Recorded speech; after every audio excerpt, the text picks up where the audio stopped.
Just waiting for my computer to boot up. I've got to share this with a couple people who are really interested in it. And then we're going to actually go out and develop those tintypes, which I'm really excited about. I hope that they came out well. Come on, computer. Of course, this is when it would give me issues. That seems to be the way things work out.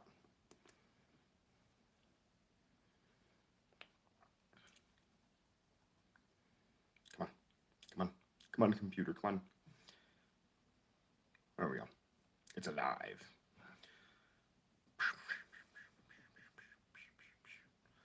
First minute is me talking to myself. That's generally how this whole thing goes. Hello! Who joined me today? Pop up and say hello. So I'm currently getting my computer booted. There's a couple people who really wanted to see this video, and I promised them that I would share it with you, share it with them. So that's kind of what I'm doing right now, is sending them the link. Oh, great, they just left. Cool, thank you for joining me for that. Come on, this would be when the computer just slows down. No, remind me later. I don't need to set up my computer. It's already set up. Silly, silly thing.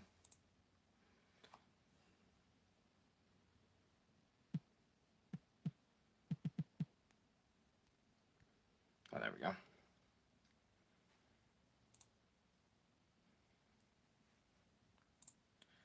It's so weird when my computer acts up.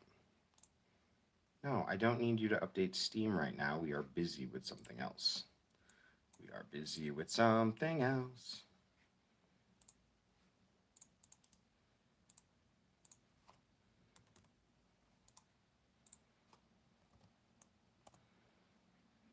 Here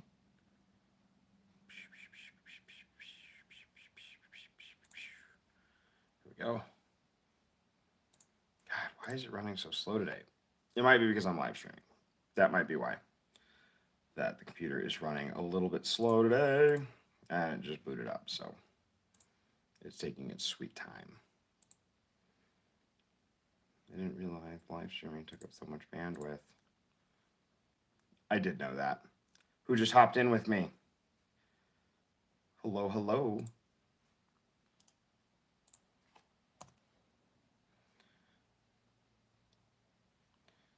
All right, we got that one shared. Share with that fellow.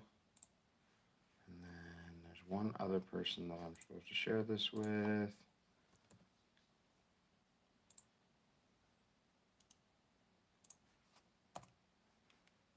Cool.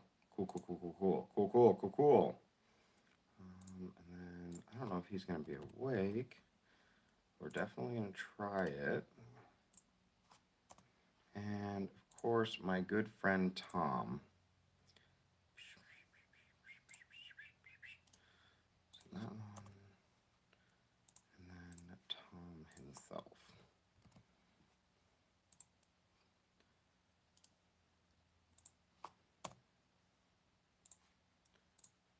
Okay, cool. Everything's shared. And we're going to jump out there and actually start doing that here in just a moment. I'm really, really sorry at how long this is taking.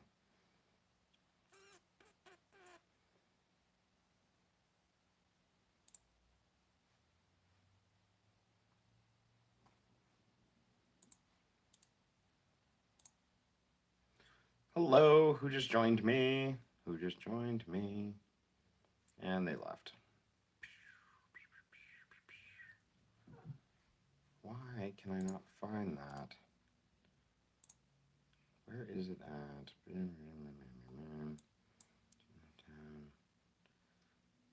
Hey, what's up, Nick? I'm getting ready to do it.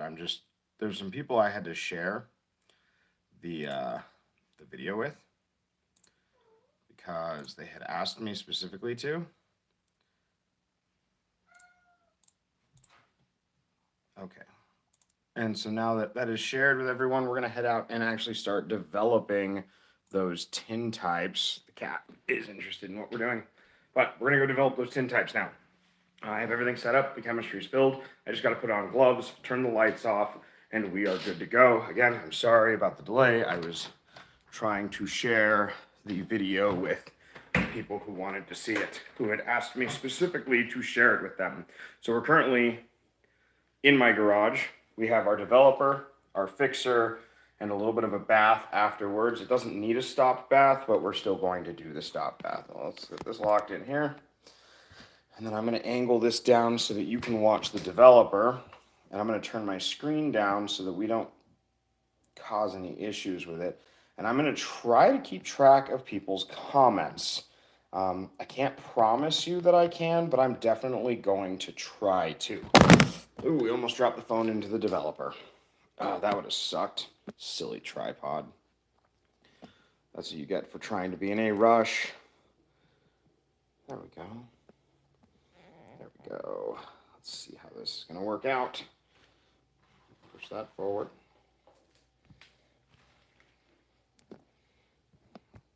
That's like, because this is the Google Pixel, and so it is not waterproof like the Samsung's is. And that would have killed my phone. There we go. All right, gloves are going on. And then we're going to start developing. So if you don't see anything, I'm just going to keep talking. I hope that is okay with everyone. And then I got to get my stopwatch ready. Okay, cool. Stopwatch is ready. So it's 3 minutes in the developer bath. 10 to 15 minutes in the fix. We're using a hardening fixer, not a fast fix. You can't use rapid fix with these. And then it's 10 to 15 minutes of rinsing, but we're going to be putting them in a bath because we're going to be doing several plates for developing. Now we're going to develop directly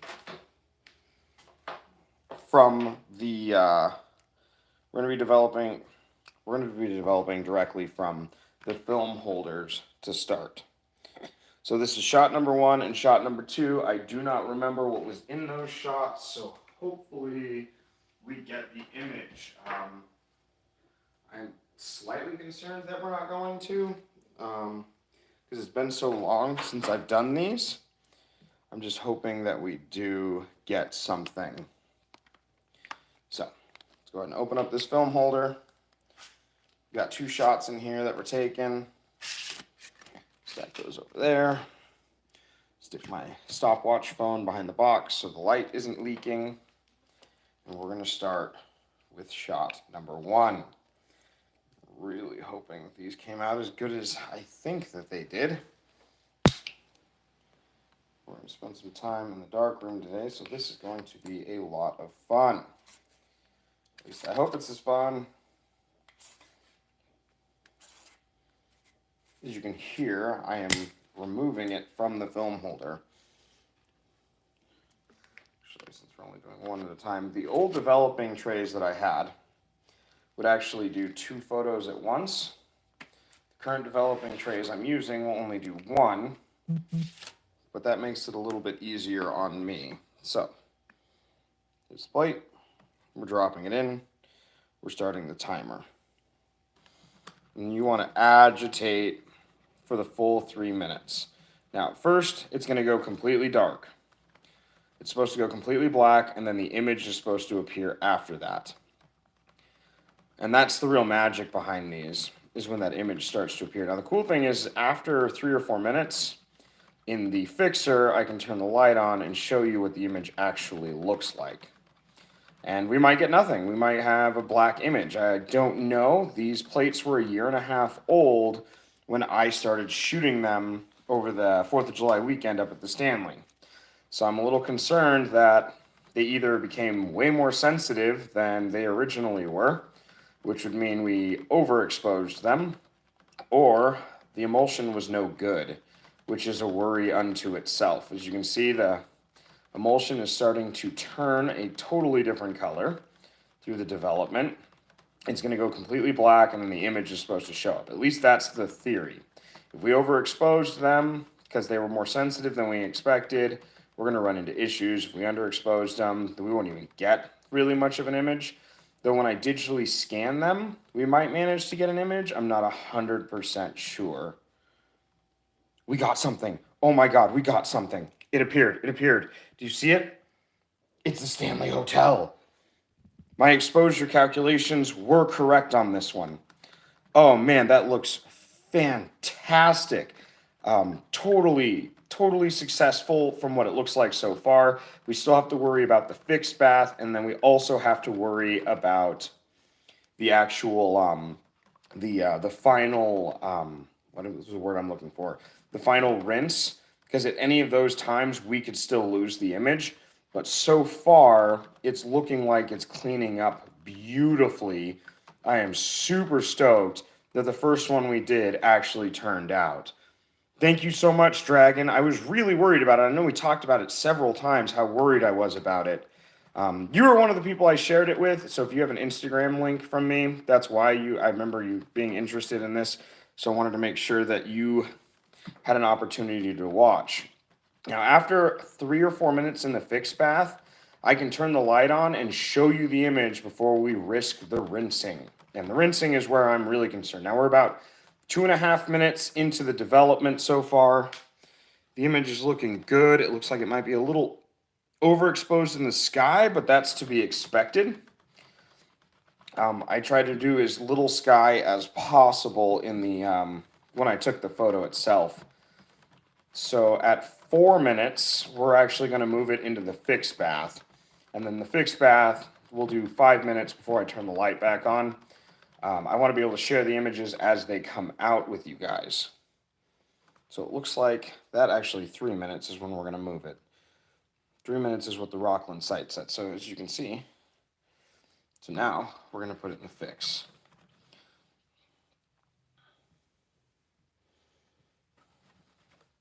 The fixed back should clean it up. It looks like they are a little more sensitive than I expected them to be. I'm hoping they're not too sensitive compared to what I was expecting. And I hope they're not too foggy. That would make me really sad because that image looked really good. And I might have developed it too long too. I might have pushed it, which would suck. But the developer should clear up that fogging.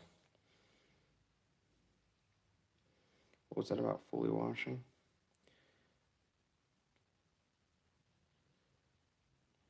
Okay, cool. So if I fully wash the... Okay.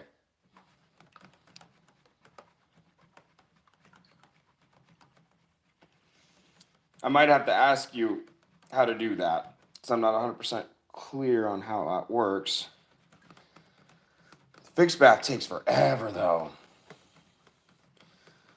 Not being able to use that rapid fixer.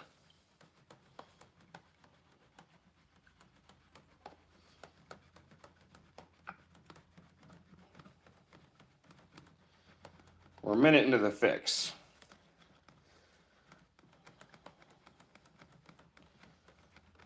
I miss my old developing trays that would let me do, 2 plates at once, but gotta go with what you got, I guess.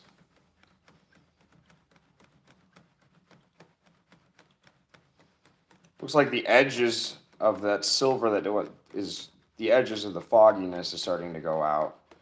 It's starting to leave. So hopefully the fog completely alleviates in the fixed bath. That's what I'm hoping for. Because I might have pushed it too far. I probably should have did 2.5 minutes in reality. You'll learn though, right?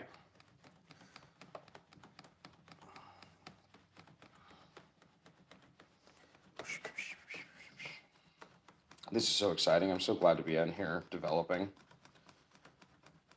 And again, it might just be the red light. Red light creates all kinds of weird issues, or it makes things look weird when they don't need to be weird.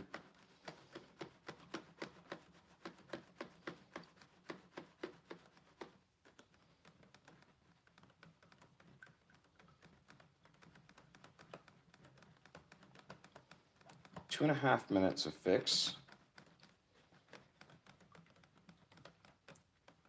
And I'm going to be scanning them too with my Epson, so I might be able to clean it up and I might be able to dehaze it in Lightroom too. I don't know exactly how it's going to come out.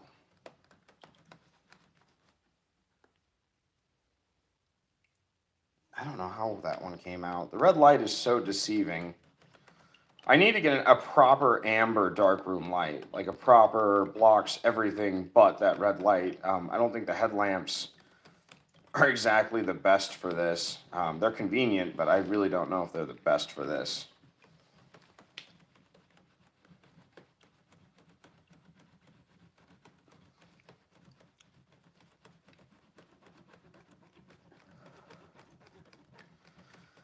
$318. I mean, the image looks really good. Oh, it looks like the fog I'm dealing with is the trees. They might just be trees. That's what we're hoping to. 330.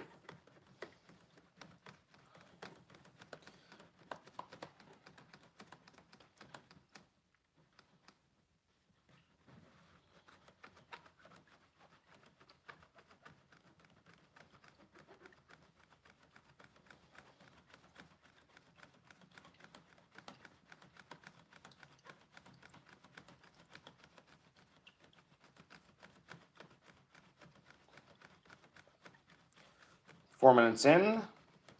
4.5, we'll turn the light on, do a quick look, and then we will finish the fixing process and throw another one in the developer.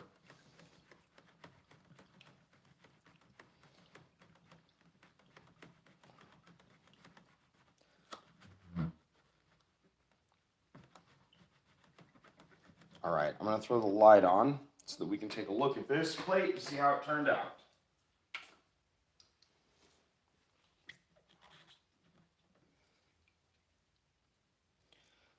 It's a bit foggy. I'm not really happy with it at all.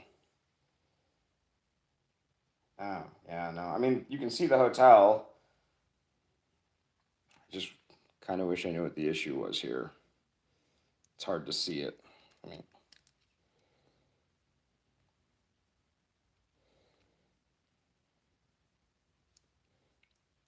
you can see the hotel. That's what really matters. If you got any suggestions, Dragon, I'd like to hear them. What could have went wrong there? I'm kind of curious.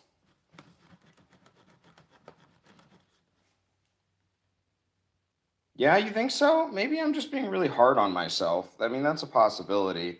I'm going to throw the next one in the developer. And actually, I need to move my timer because that is creating a light issue. So I'm going to move that further over.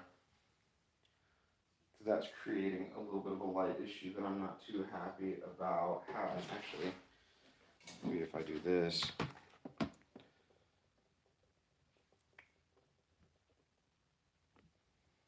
Looks like the emulsion started to go. Yeah, around the edges, the emulsion definitely was coming off a little bit. That's never been a huge deal to me. If I lose some on the edges, it's really the middle.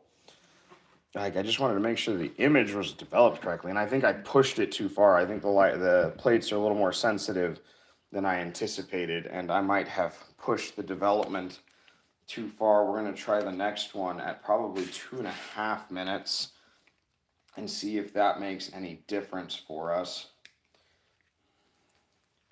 At 2.5 minutes, if it's not fogging, then we'll just drop it in the fix and we'll call it good. We're at 6 minutes in the fix on that other one right now. And I am trying my, oh, there we go. I got number 2 exposure out. And we are going to start developing that at 7 minutes on my timer. That way I can time these out together. 2.5 minutes will be 9.5.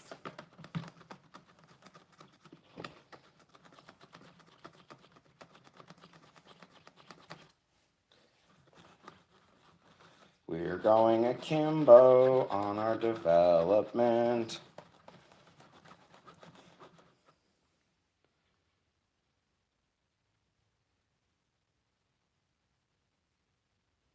Yeah, maybe I won't point the light directly at the plate anymore. That totally could have just fogged it up and we could have just ruined it that way. Totally a possibility. So I will have the lamp instead point it up and use the reflection off the wall. I think that is a really a really good idea. So far we're at 750. Sometimes you forget what 4 minutes of fogging can do with a lamp directly on it.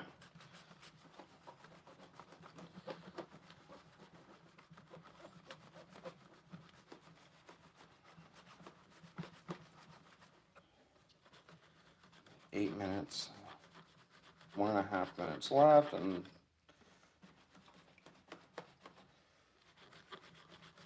I don't know how long these Tupperware containers are going to last for developing. This might be the only development I get out of them, which is fine.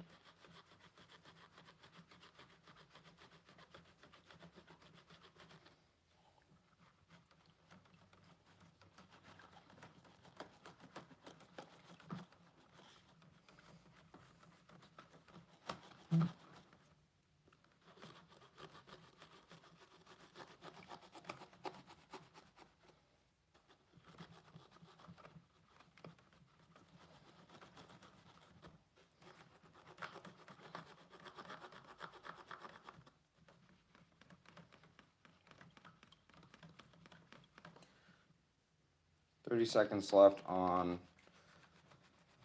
the development, and then we'll do a quick look with the lamp, and that'll be it.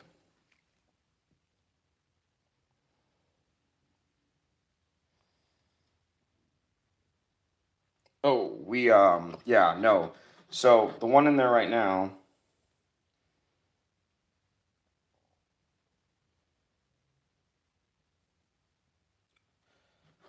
oh, really? So we're gonna pull this out of the fixed bath. So the next shot was of one of my coworkers dressed as Flora Stanley of the Stanley Hotel fame, and she was in the piano room, and that photo is actually looking like it came out great. We're gonna move that to the fixed bath because that one, yeah, we're gonna try to get rid of that last little spot of silver.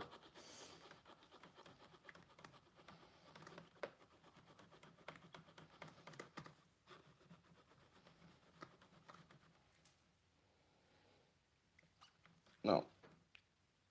In the fixed bath you go. And again, these plates are pretty old. I don't know exactly how well they're going to do with as old as they are.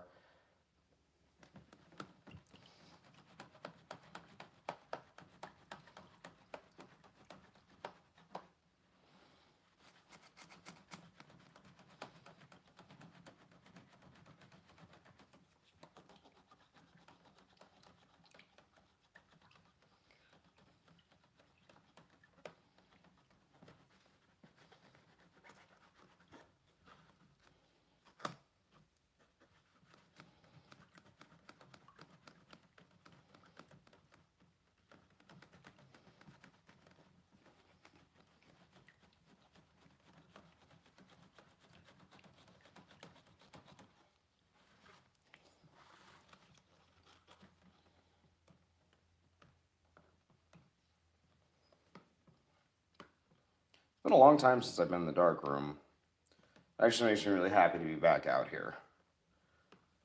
Because I don't think I've developed plates since the video I did on dry plates, almost 2 years now. I think that's a lot, or a year and a half, something like that. It's been a while since I did the Tintype video, the original one.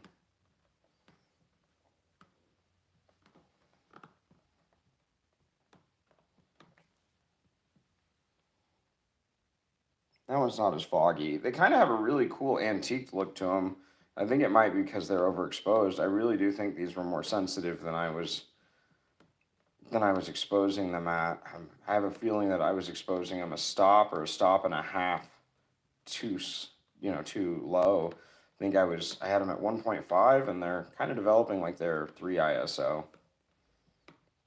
So that could be an issue later on. We'll have to see. That might be helpful for some of the really dark shots I took, though. So we're at 2.5 minutes in the fixed bath.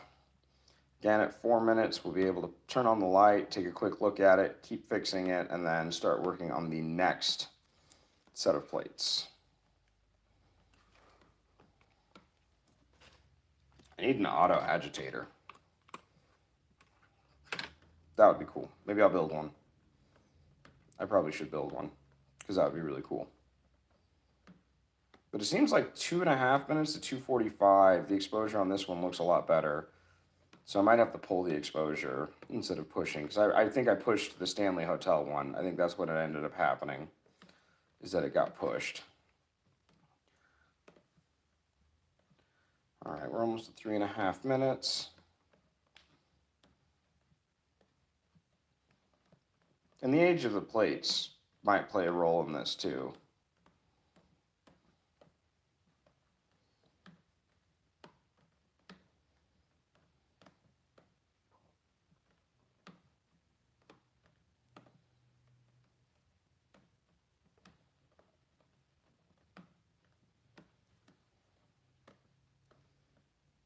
All right, we are about 20 seconds.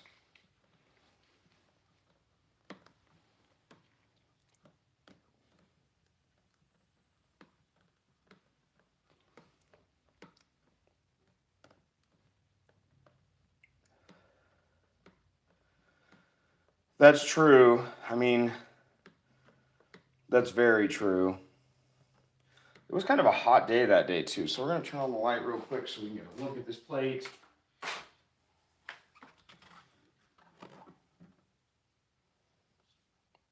Her face is super underexposed, but I mean, it looks cool. And that might all get changed. You know, I mean, that might look better, like once I get it scanned. That might end up looking okay. We'll have to see. We're going to drop another plate in. This is shot number 3. It would help if I unlocked the plate, the film holder.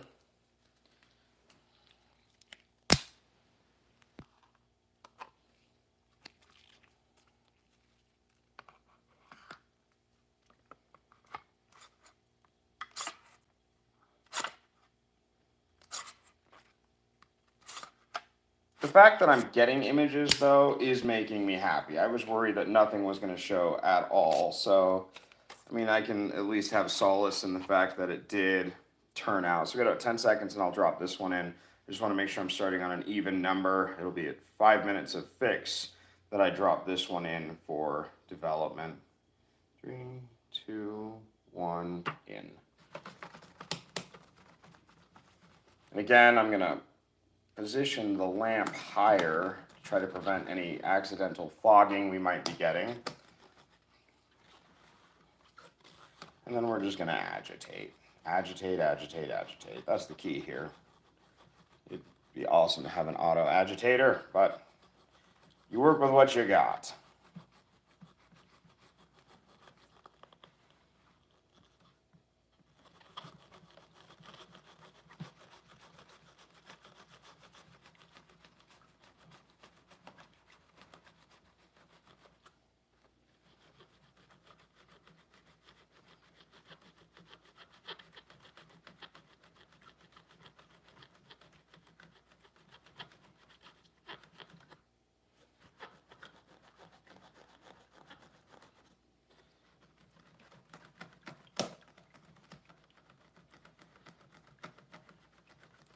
One minute in the developer. The other one's been in this about 6.5 minutes or so, 6 minutes.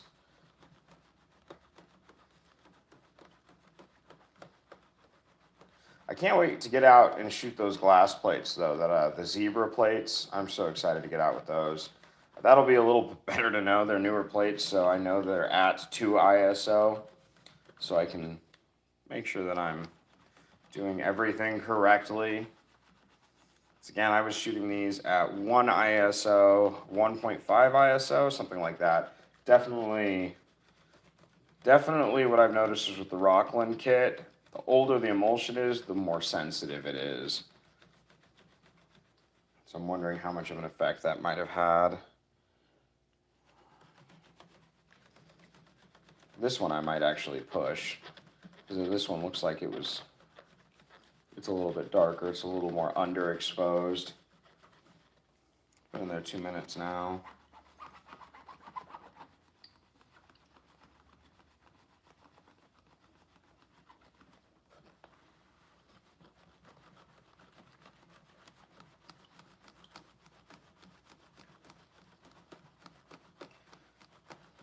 Sometimes I forget how finicky the development process is.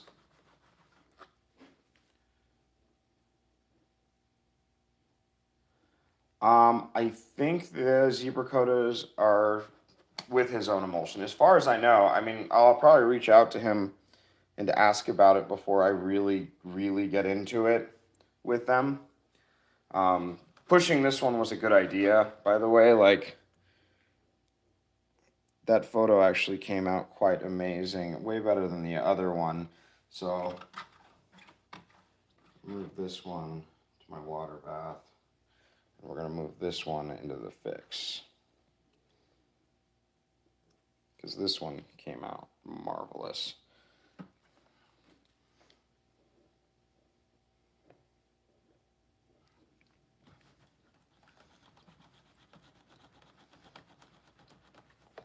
So pushing this plate here actually was a good idea in this case, because it was a bit underexposed. Yeah, I think it was his own emulsion. I'm not 100% sure. I'll have to ask him.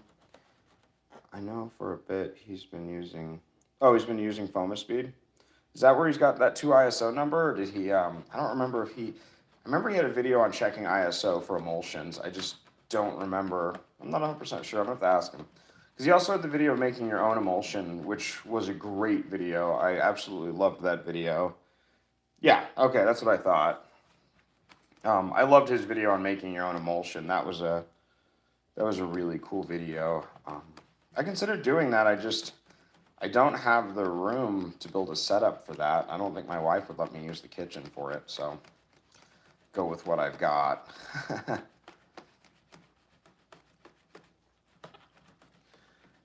We're at a minute in the fix bath so far.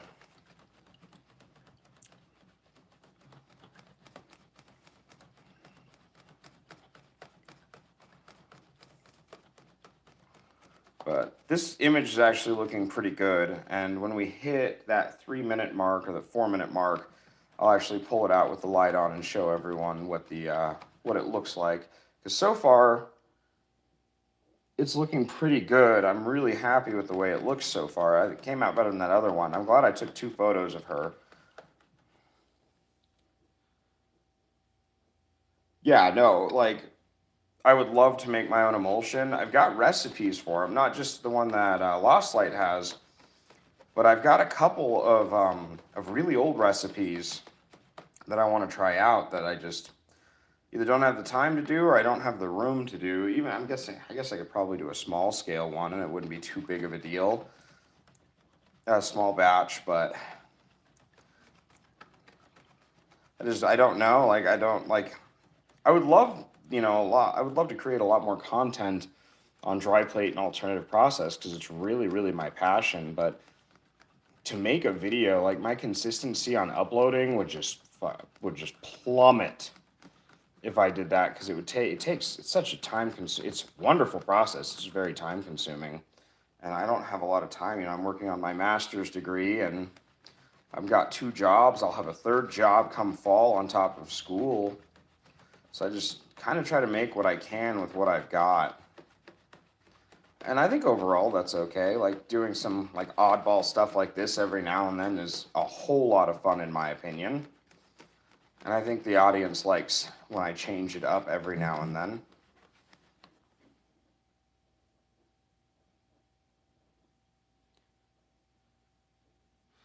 Yeah, no, it gets kind of bummed out sometimes when I don't have time to do everything I want to do. Like, yesterday I was getting my car repaired. Like, I took it into the dealership to have it, the steering rack replaced. I was there pretty much all day. So Nick Del Duca came and joined me. We shot videos at the dealership.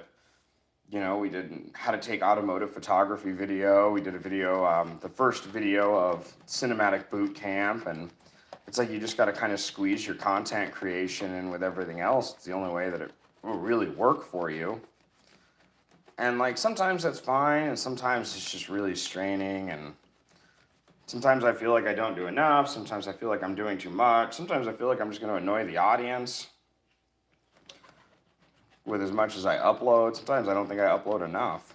It's really interesting being a content creator.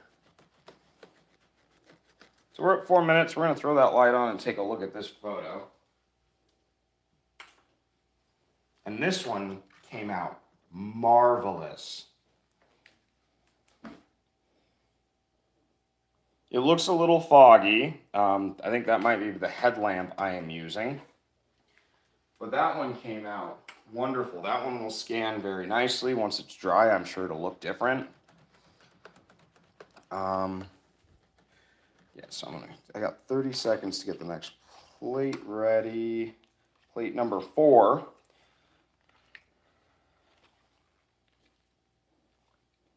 Help if I unlocked the film holder again. I have a bad habit of not doing that.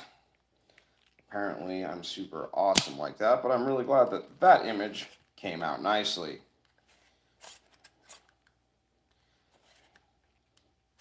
Okay, there we go.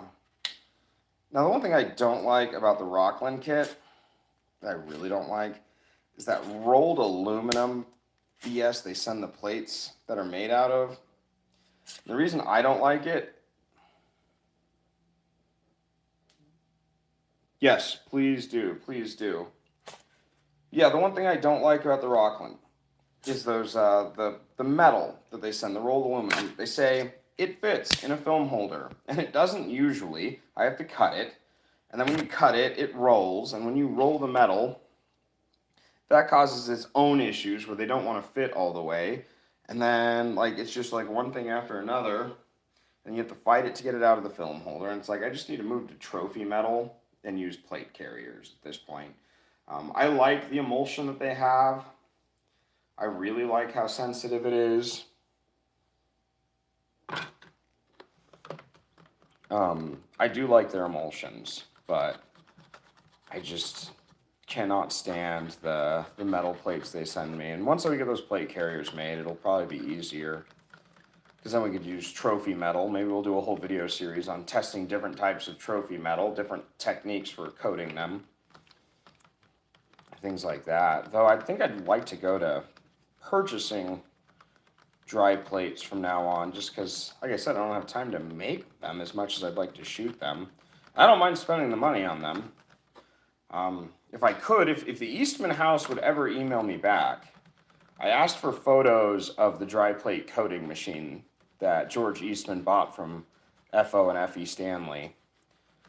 And, or at least, you know, the patent pictures or something, like a little more detailed than what I have, and they won't send them to me. And I would just like to coat my own dry plates like that with a machine. That would be fantastic.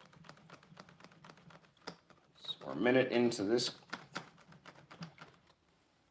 one being in the developer. I don't even know what image is on here, so hopefully it's something good. It's probably a photo of the hotel, or... Hello again, Lulu the Fox. We're developing those plates finally. It's taken long enough. Now I finally had time to do it. That's what we were just talking about, actually, was time constraints. And how it can be difficult being a content creator when you don't always have time to make the content that you want to make.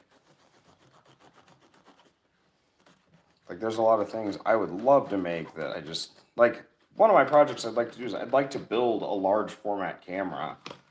Buy like a junk one online so I have the hardware, and then build the rest of it myself, but that will probably not happen for a while. So this one's been in 2 minutes now.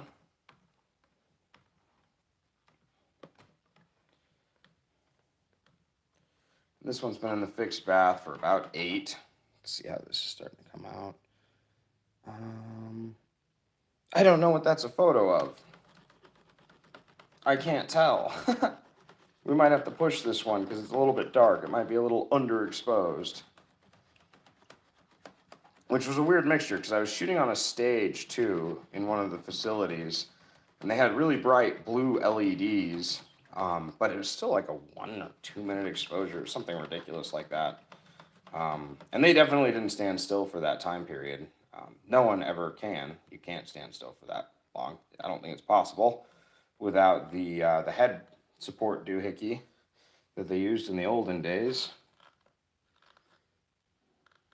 Yeah, I don't know what that's a photo of. Whatever it is, it looks cool.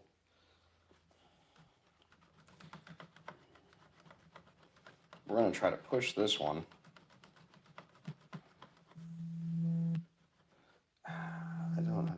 Sorry about that. How long did I lose you guys for? Oh, sweet, sweet. So you're still editing some photos? That'll be cool. I'm excited to see those. I'm always excited to see other people's work. It always makes me happy to see other people's work. That one came out well. Yeah, that's got perfect. Now let's see this guy here.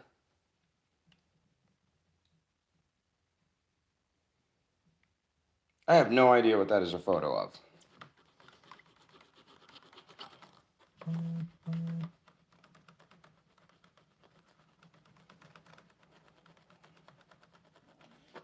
But we're going to throw it in the fix, and we'll see if that clears up any of that haze.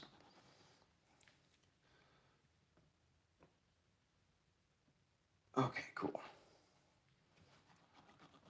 See, like I said, there's all kinds of small little things that you deal with when developing plates that you wouldn't think of, like not knowing what the photo is of. Actually, I do think I figured out what that photo is a photo of. I think that was a photo of the lady dressed like Flora Stanley cutting the happy birthday cake for the Stanley Hotel, because we were celebrating the 112th birthday when maybe 10 seconds. Okay, yeah, no, so someone called me and it kicked me out of the live stream for a second. Sorry about that.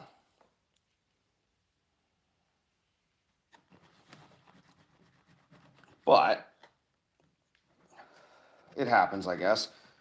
But no, so we were celebrating 112 years, the Stanley Hotel. The Stanley brothers actually made their money by mass producing dry plates. FO and FE built one of the first machines to mass produce dry plates. The Stanley Dry Plate Company. That's where they got their money from. And so I knew all that before I started working up there, because doing dry plate photography.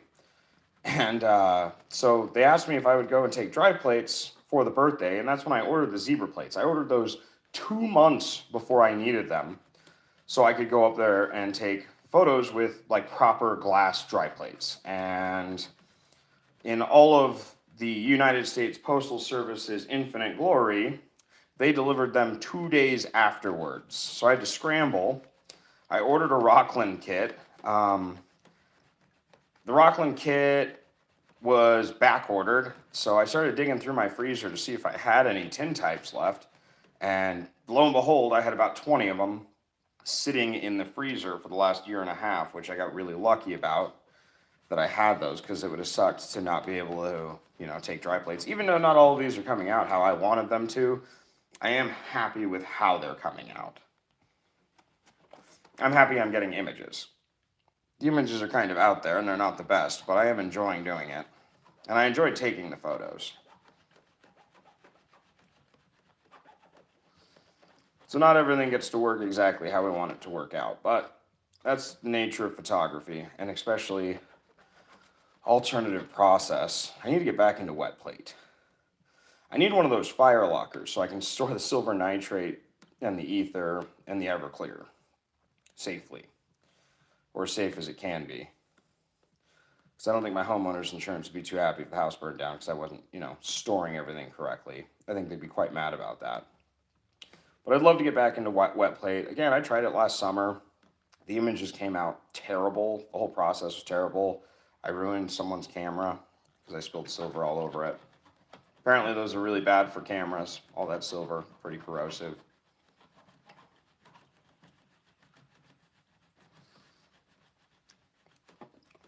But that's the nature of experimental photography, I guess. Or alternative, I guess it's kind of down to a science these days. Kind of. We're almost to that 4-minute mark where I can pull this out and we can take a look at it, and then we'll start developing the next plate.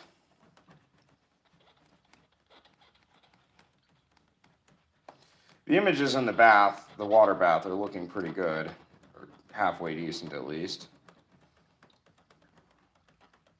The fog on this one isn't clearing up nearly as much as I had hoped. That's okay. That's the nature of the beast, I guess. The image itself is trash. Trash image.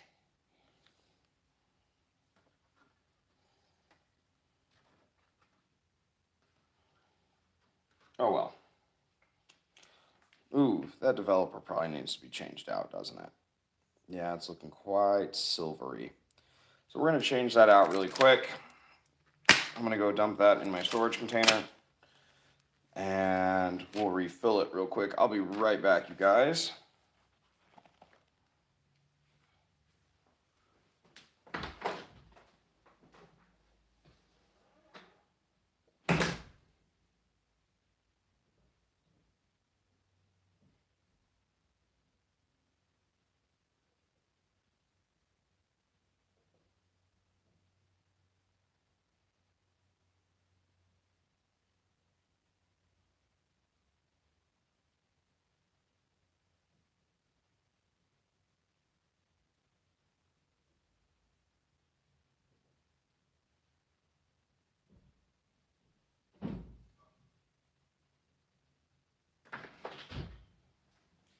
I probably should have checked that a while ago. That might be why that other image came out terribly. That's totally a possibility. But that's okay. All right, I need to put another pair of gloves on.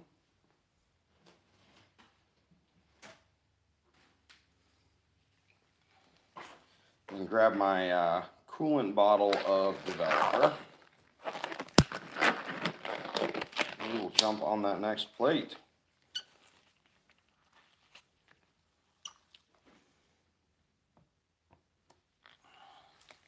Yeah, I use an old radiator bottle, old coolant, antifreeze bottle to store my not all my developers, just the developer for the Rockland kit. It gives me about a year. They're airtight. I just squeeze the air out of it and close the bottle up, and everything works great. It took a lot of rinsing though to get all the radiator, all the antifreeze out of it. Time for that cat pee smell. That looks like it'll be enough. So we're now going to start developing plate number 5 or 6. It depends on whether 5 had actually been shot, and it did. So I did fire all 6 of those shots back to red. So we're going to do number 5 next.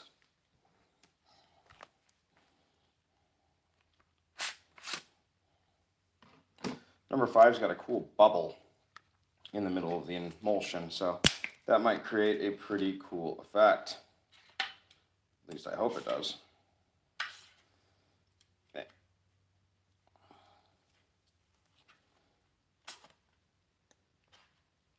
Some of you have been with me for a large portion of these live streams, including me loading. See, did you hear that noise? That noise is because these plates don't fit in the film holders the way Rockland advertises them to.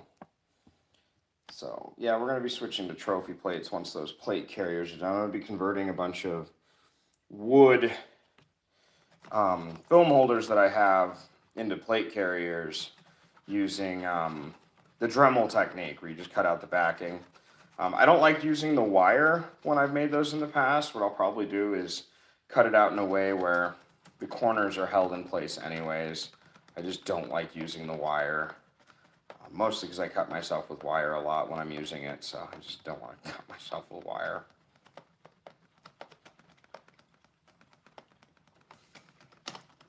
This one's developing quick. That's a good sign. Look out, fixed bath.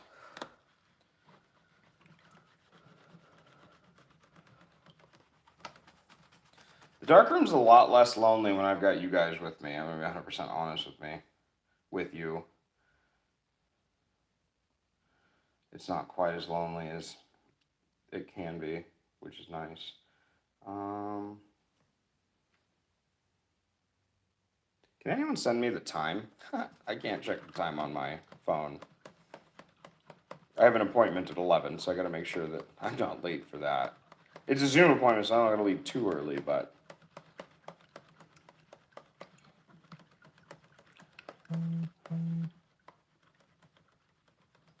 Oh, thank you, Dragon. Thank you, thank you, thank you, sir. I just got the link popped up. Did I go out again? Did I disappear off of this world? Oh, God, this photo came out amazing. We did it, you guys. We got a good one. We got a good one. We got to not overdevelop this one and make it foggy. It looks good. I might just throw it in the fixed bath right now because it looks perfect. So we're going to go 2 minutes, and then I'm going to throw it in the fixed bath. Perfect. 2 minutes.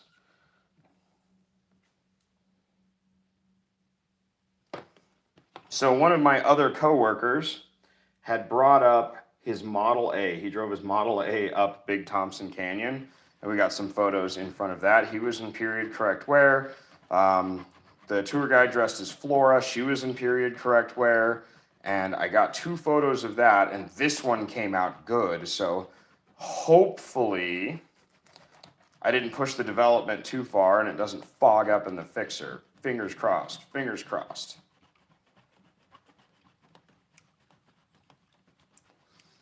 Sometimes things work out and you do end up getting a good photo. I mean, out of 12 shots I took up there, I'm hoping that we at least get a few that are good. Now, I was at a point in time last year or the year before, I was at a point where my exposuring, the way I would do the exposure was almost perfect. I could literally guarantee that 9 out of 10 of my photos would come out properly exposed and perfect every time. And now it's pretty hit or miss. We're a minute into the fix of whether or not, but I mean, I'm not disappointed with the photos I got. I'm happy with most of them.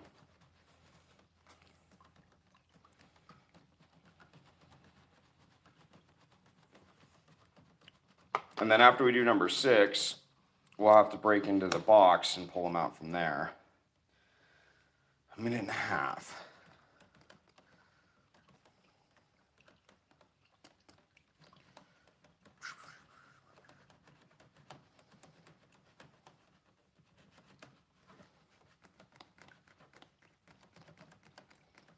It's getting pretty hot in the garage. But yeah, so this image is coming out really, really wonderful so far from what I can tell. And I think once I put light on it, it'll look even better. We're about 2 minutes in now. It's 2 more minutes, halfway through, and I'll be able to turn the light on and show you how this image came out, because this one came out really, really well. I'm really excited with how this one came out.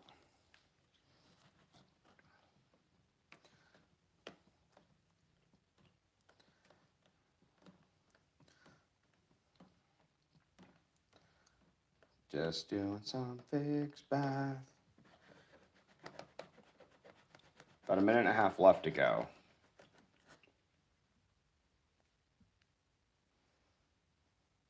$8:50 my time. Perfect. Thank you. For some reason, those chats did not pop up. I had to go and manually look.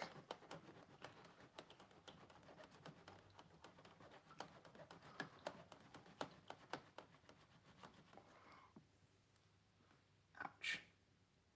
About a minute left.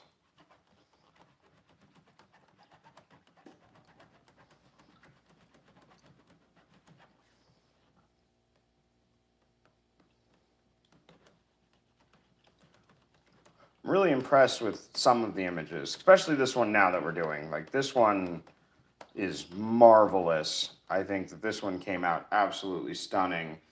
From what I can tell in the red light. Again, I could be wrong. It could be a total mess up once I turn the light on and we could be totally screwed. I'm pretty pessimistic when it comes to shooting film and dry plates.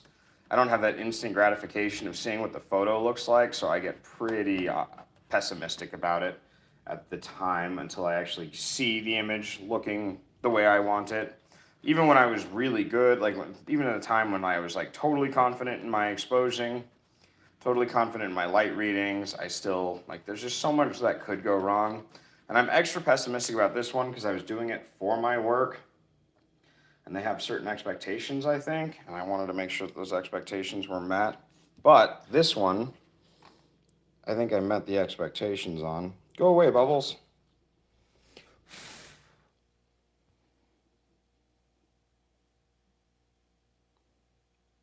I don't know how well you can see that, but it looks pretty good to me.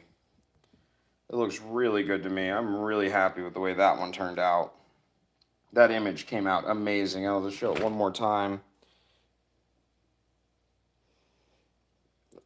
Like, that image came out absolutely stunning. So we're going to do number 6 next. I don't know what's in number 6. I don't know what's in number 6. I hope it's something good. I hope it's as good as that last one. That last one came out so well. I'm so happy with the way that last one came out. All right. Here's another quick cut one from... Oh, that one came out smooth. Sweet. That might be a good sign. That might be a really good sign. At least I hope it is. So you're going to hang out right there for a second. I'm going to check the time. I'm getting to a point where I don't think I'm going to time these anymore. I'm really thinking I'm getting to a point where I'm just going to go off of when the image is developed correctly and looks good. I mean, I'll time the fixed path. Obviously, the fixed path is... We got to make sure that it doesn't continue to develop and ruin the images, but I'll definitely... I don't know if I'm going to be timing the developing as much. It's a little bit different when you can look right at the image and see when it is developed properly compared to when you're using a daylight tank. Daylight tank, you can't see it develop, which is a shame. I mean, daylight tanks are convenient because I just have to load it in darkness, and after that I can just hang out and shake it and agitate it, which, again, I would like an auto agitator, but I will live with what I've got. So it's a little bit different of a situation in those cases, but these are coming out quite lovely. Then we'll have to break out the box. And once the box is broken out, we're not going to be able to turn the light on because those aren't all protected in their individual film holders. They're actually just wrapped in tin foil in a light-proof box.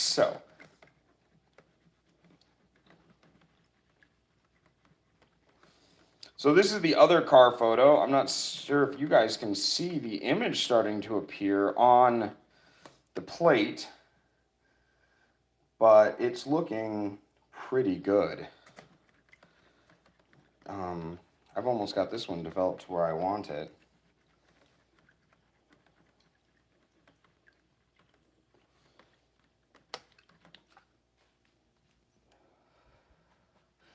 Oh, of course, the bubble. The bubble is right where her face is at. Of course that would be my luck. It's like directly on her face. It just directly covers her face. I mean, it adds a cool aged look to it, but that would be my luck. That's what happens when they're all handmade, I guess.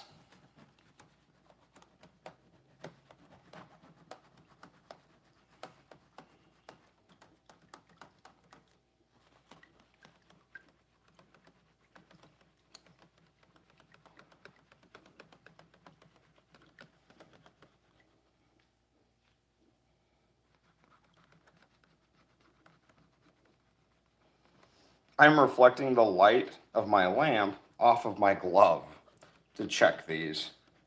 That way it's not just the full brightness of the lamp fogging them up and ruining them.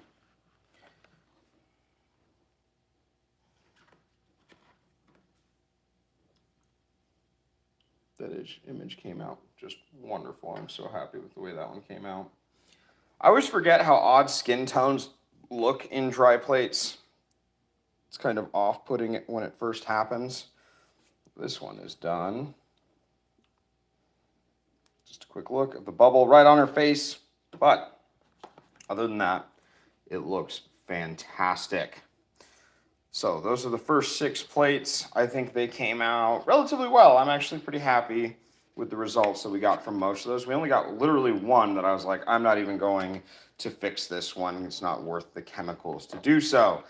So I would say that is a success. Out of 6 shots, we had one that was a total failure. I guess that happens. Like, there's no way around that. Can't guarantee that every single one of them is going to be amazing. But that's okay. Now, I've got to get my hands dried up a little bit so I can open this box. So this is my light type box with the tin foil in it. And we're going to start going through these ones now. Now, the tin foil on top are plates that are not exposed. I still have some plates left, so I can go and shoot those now that I know how sensitive these plates are. Or I have an idea that they're probably about 2 to 3 ISO. That's a little bit easier for me to work with than thinking they're at 1 ISO when they're not at 1 ISO. Oh yes, I gotta agitate you. I forgot, I'm sorry. The plates want to talk to you. Those are wrapped in tin foil. Put those right there. I am an idiot.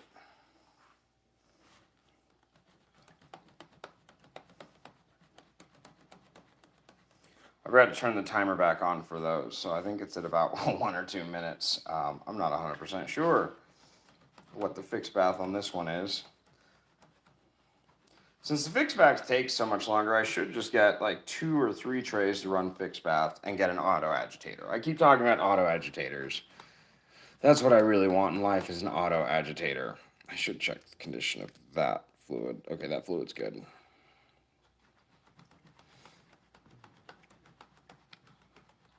I didn't open the tin foil, so I didn't just ruin those plates. Thank the goodness. You know what I am going to do, though? Grab a chair.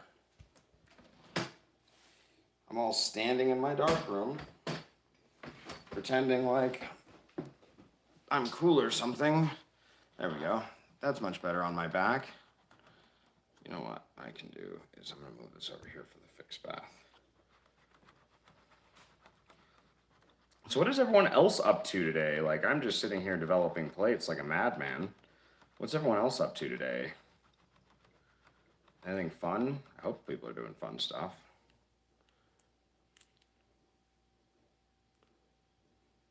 Oh, lovely. I think I have a screen protector because I just got...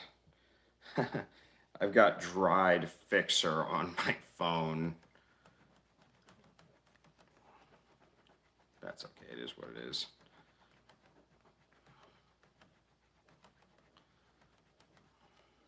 Let's see, what does our timer say? About 2 minutes in.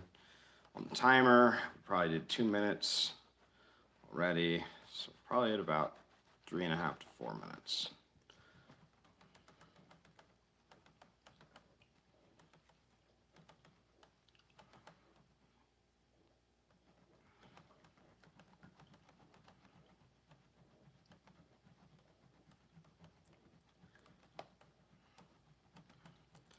Forget how time-consuming this can be sometimes. I mean, we've gotten 6 plates done in a 1-hour live stream, which means we'll probably be able to get all 12 plates done today. That would be really fantastic because my boss wants me to bring them in to take a look at them. I got to do the high-res scans, which we will probably live stream Thursday or Friday night, scanning the images themselves.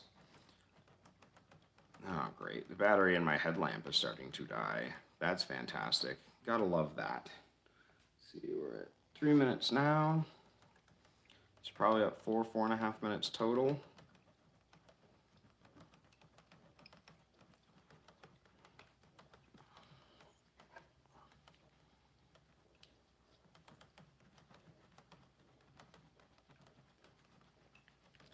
I don't know if you can tell that the brightness is changing. That is literally because my headlamp.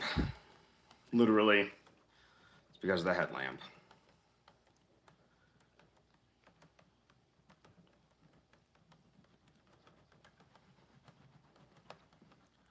Let's see here. Okay.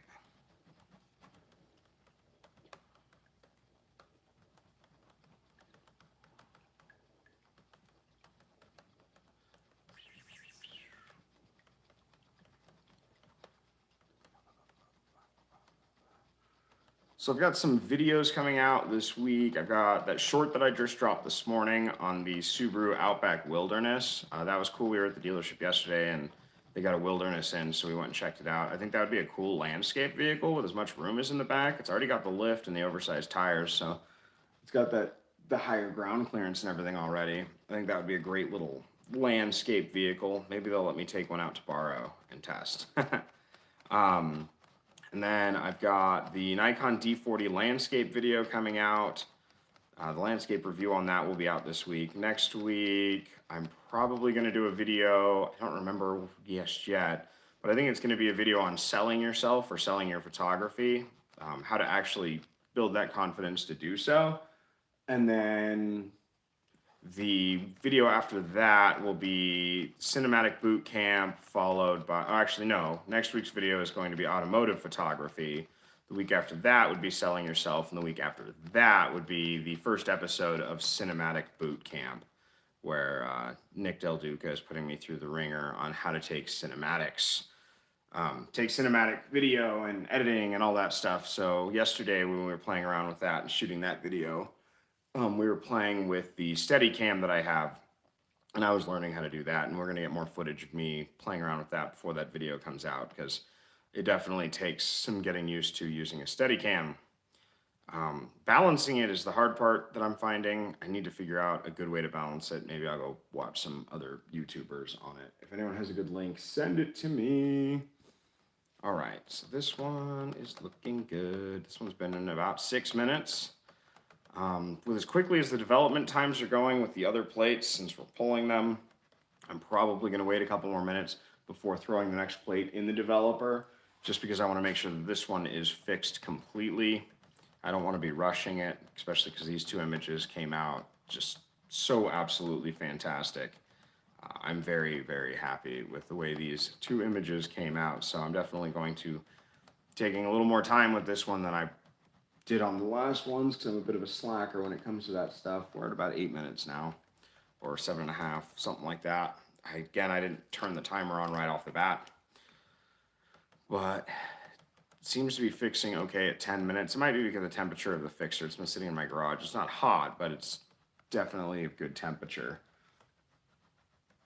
I should get pickier about that. I should be checking my temperatures more often, but if it's not developing color, I'm not quite as picky as I should be. Developing color is a whole different animal. Those temperatures matter a whole hell of a lot more. I'm not interested in developing color film at all. So what are we at? We're at about 7 minutes on the clock, so that means we're about 8.5, which means we have time to throw a plate in. Oh, I was smart. I stacked these upside down, too. That was very intelligent thinking, Nick. Wrap that guy back up and drop this guy in the developer. Now you can't even see the developer. Oh yeah, you can. You can kind of see it.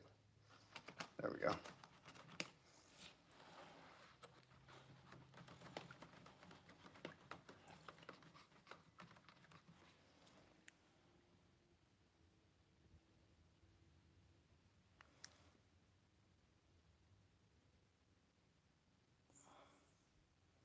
Well, it can easily be staggered with a 4-hour battery. Really?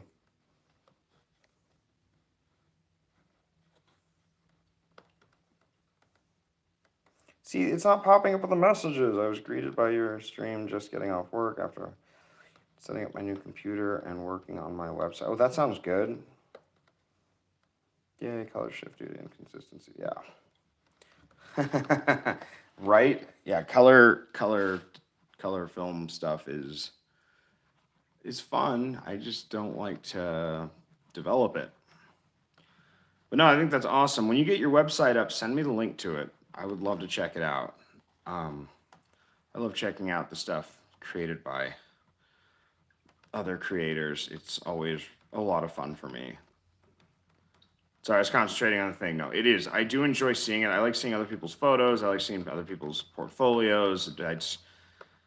It's fun for me because I like to see how much different everyone works and how everyone looks at things differently, approaches things differently. Like, I used to have a website. I don't have a website anymore because I didn't like the amount of time I had to put into that website. I probably should get a website soon. I have a Discord server that I don't even use. Like, I have one, I just don't use it. I don't even know if anyone would be interested in my Discord server. Like, I think they're cool. Yeah, no, I think were you pretty affected by COVID last year too? I don't know if I'm allowed to say that on stream, but I'm going to. Like COVID really messed up my photography business. Like I was doing tintype booths. Yeah. Yeah, I see I need a website. Oh, you would be on the Discord? I might have to I might throw a link up on a community post later today to my Discord server. Um, like it's gonna be free. Like I'm not gonna like charge anyone to get in there. It's not gonna be like part of the page of Patreon or anything. I just like developing communities of artists that want to go and do art stuff. That's really fun for me. I enjoy doing it. That guy can go in there, and it looks like this image has nothing on it. Yeah, it killed mine too. I had like 8 weddings canceled. The tintype pop-up booths were literally, I would do this on site. So I would take someone's photo, I would develop it on site, and then give it to them. Like I was doing that at breweries and distilleries, and yeah, I had like 15 of those lined up, and they all had to get canceled. It sucked. This image is kind of turning out. I might have to really push this one. Because I'm starting to get an image. It just took forever for that image to start to appear.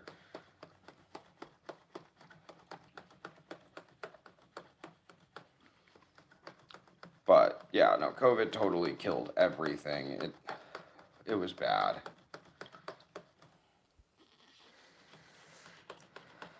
I don't think I'm gonna get anything off of this plate. Like all I can see is a vest and a black shirt. I'm thinking there wasn't enough lighting down there. This is the photos I was most worried about. And I think that my worries were justified because it's not good.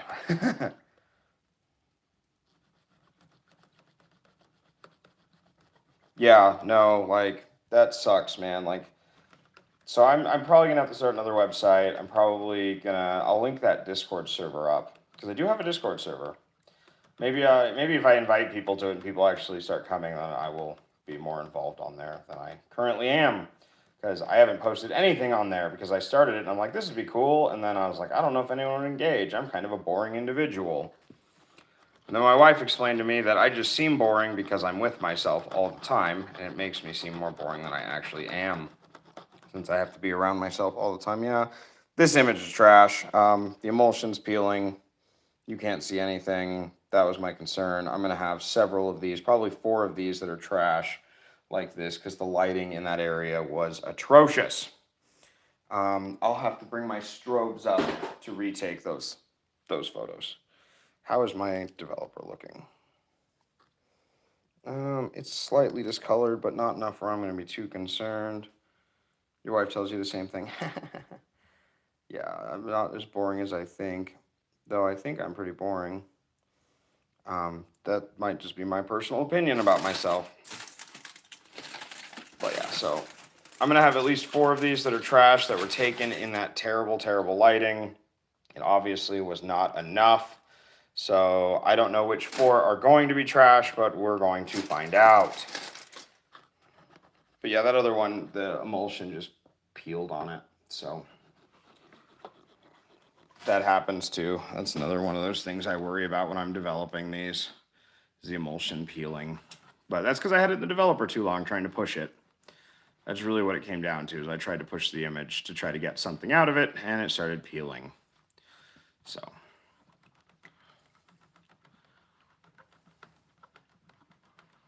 Well, it's cool. I can sit down and I can see the image appear the way you see the image appear, which again, there might not be an image that appears. Because this might be another one of those ones that were taken in the bad lighting and nothing is going to show up for us. And I mean, if nothing but the creepy doll that they had with them, they had a haunted doll with them in these pictures. If that's the only thing that appears, I'm going to flip out a little bit. I mean, I already work at a haunted hotel, and if the only thing that appears in the image is a haunted doll, I'm not going to take that very well. I think I would take that very poorly.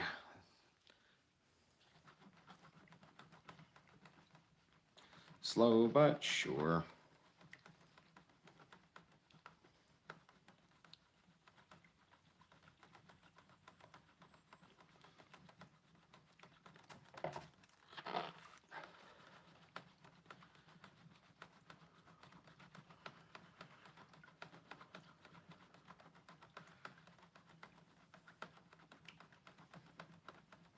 Anything appearing?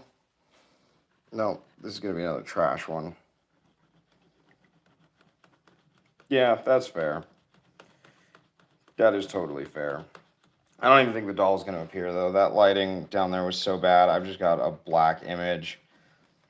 2-minute exposure wasn't even enough. Oh, wait, something is appearing. Something is appearing very darkly. I don't know what it is. I swear to God, if it's that doll, though, we might end the stream. I might freak out too much.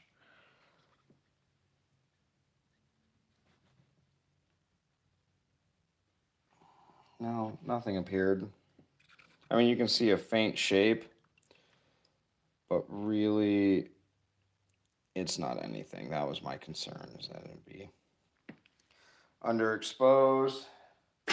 That should have been a 5 or 6 minute exposure, not a 1 minute exposure, judging by the looks of what did appear. We're gonna throw the next one in, and after this, we'll probably have to swap out our developer, because we were just losing just straight silver that was unexposed, and yeah. And then we'll go rinse the good plates once we're all done. We'll hang out for a little while before my appointment. It's a Zoom appointment again, so we can bring it up to the wire, basically. And if nothing's appearing, then there's no point in any of it, so.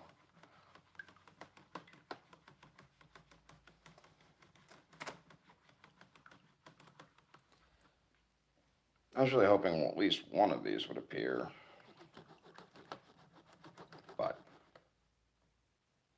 yeah, I'm not getting an image on this one either. So that's number 3, and then we'll have number 4 with nothing, and then 2 shots of hopefully something.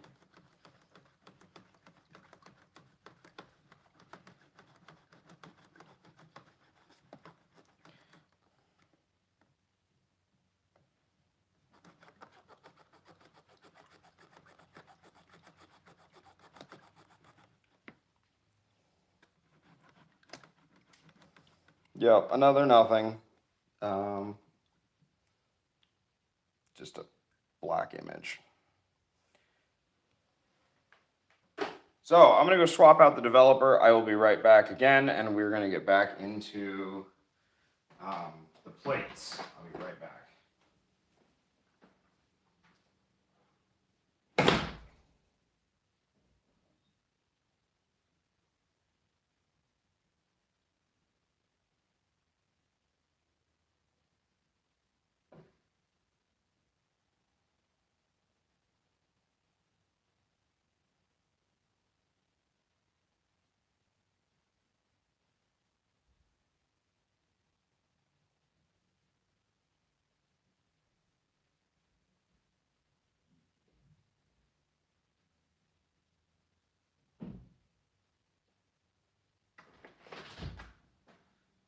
And I'm back again.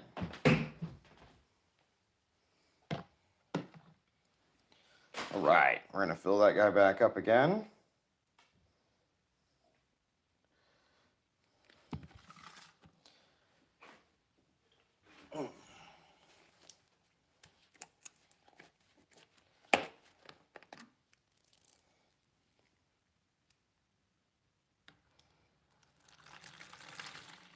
And I think we have 2 plates left to develop.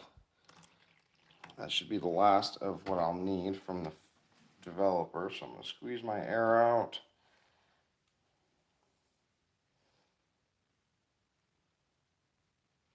Hold my breath while I'm doing it because it smells rancid. Darkroom chemicals smell so bad. Okay. Let's jump into these last 2. Now, these last 2 were taken out. Oh, wait. How do I have... I have 3, so one of them is going to be bad, I think. I don't know how. My math is that off? Oh, yeah, I would have 3. So, yeah, this one's probably going to be a bad one. And then the last 2 were taken outside. And those last 2 should be good.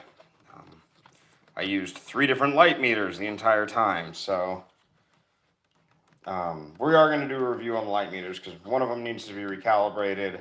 One of them was kind of a joke, but the third one, the phone app one, I tested that against a digital camera, and that one works amazing. And we're going to be reviewing that because that's my go-to light meter now, is a phone app, which is amazing to me.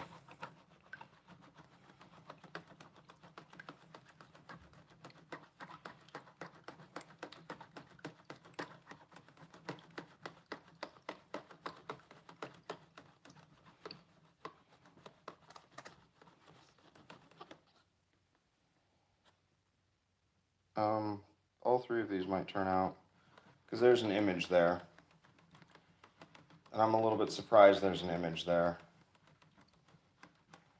I'm extremely surprised there's an image there.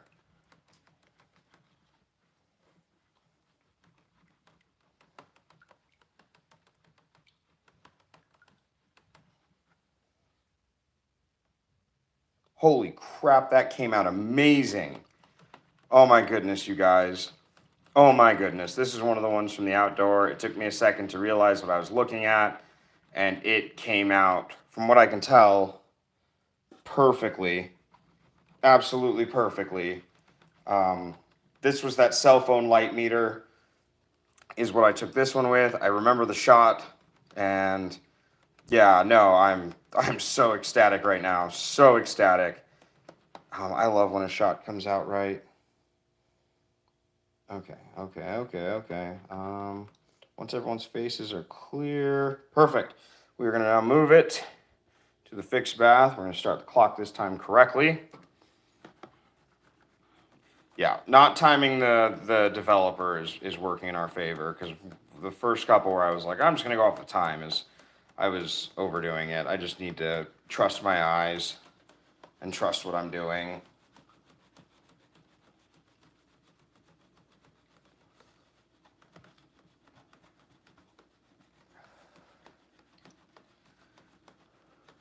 So Dragon, do you have proper developing trays, or do you use Tupperware like I am currently?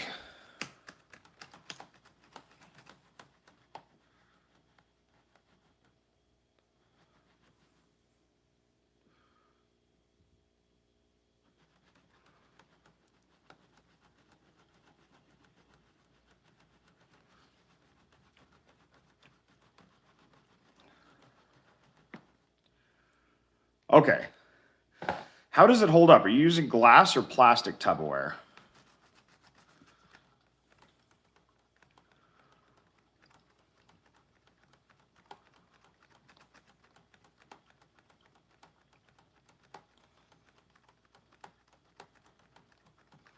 This is this is the image that needed to appear. This is the actual photo I took right before the ribbon cutting. It is absolutely the one that had to appear out of all of them. This is the one that I needed, and I am pretty excited that it appeared.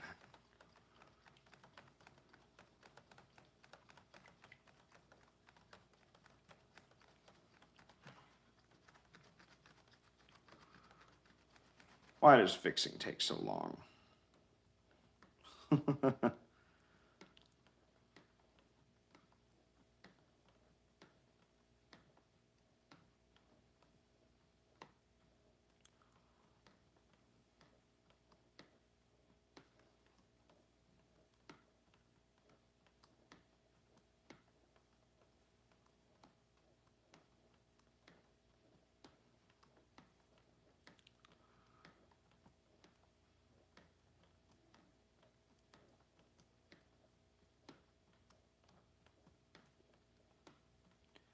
I can hear the cat. She's mad. She's mad that I'm not in there with her.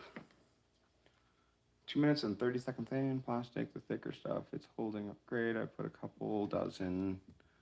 Why did it go away? Put a couple dozen plates into them and various developers and bleaching chemicals. Okay, cool. That's good to know. What I'm thinking about doing is getting a 4x5 film, a 4x5 daylight tank, or making one essentially. That way I can do 3 or 4 glass plates at once. My concern with it is just like the problem we're in right now.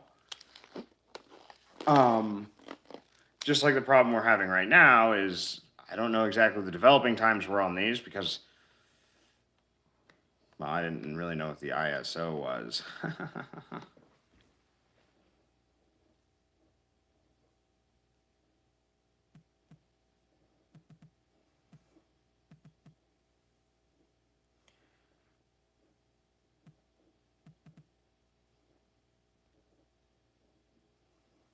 But so far, I'm digging these. Especially that one. That one came out great.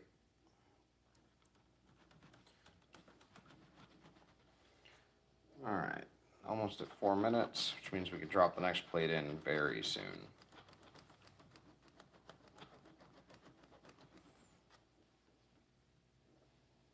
That came out marvelous.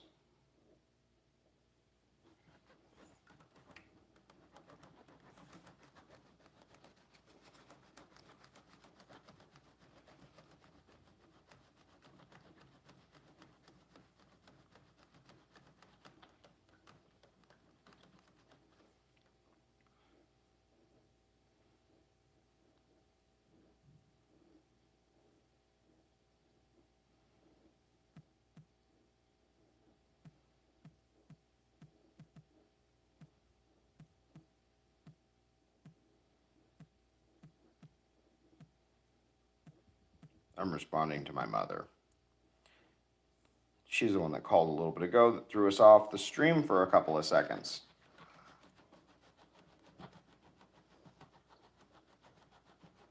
Five minutes in.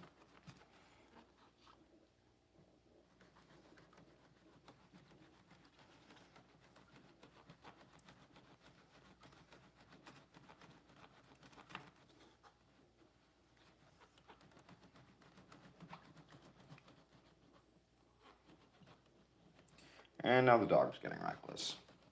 Or restless.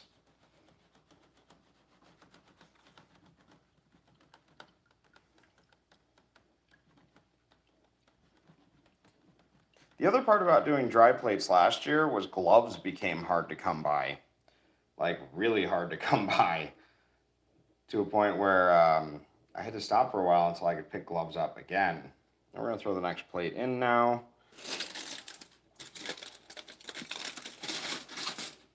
One of these has to be bad. Like that one, that last one went too perfect. So one of these has to be bad. That's just the way it works. You can't just have a great image like that without... Well, I guess I did have 3 failures in a row. So hopefully that'll make up and these last 3 ones will be good. That would be fantastic. I mean, so far we've had 4 failures, which means we had 8 decent shots. A couple that I'm really, really proud of. A couple I'm like, about. But overall, it's not been horrible. I might have found that last bad one that we talked about, though. I mean, this one's not really doing anything. Whatever, it's been in there like 1 minute, and I'm already complaining that nothing's going to show up. Usually these develop pretty quick, though. I mean, I think a 3 to 4 minute developing time really isn't bad. It's the fixed bath that takes forever. And then I just soak them in water at the very end before I go and rinse them. It brings my rinse time down to about 10 minutes of rinsing instead of 15. So I save 5 minutes. Hey, that picture came out good too. Look at me being all pessimistic in a minute in.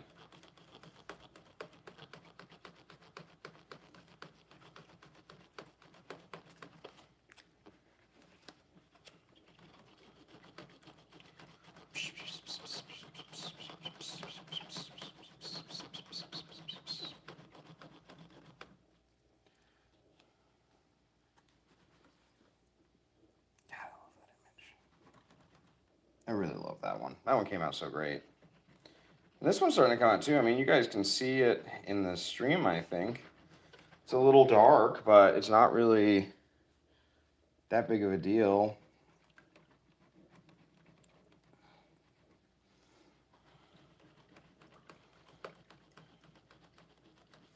The big problem I was having while taking these is the clouds were moving in and out, and they were just kind of doing their own damn thing.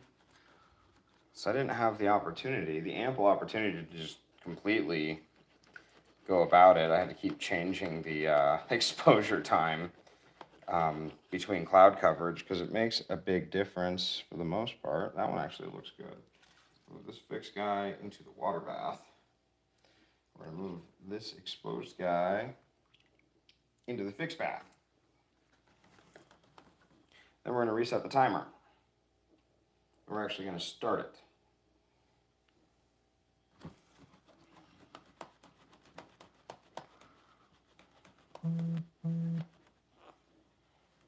Forgot to mute my phone.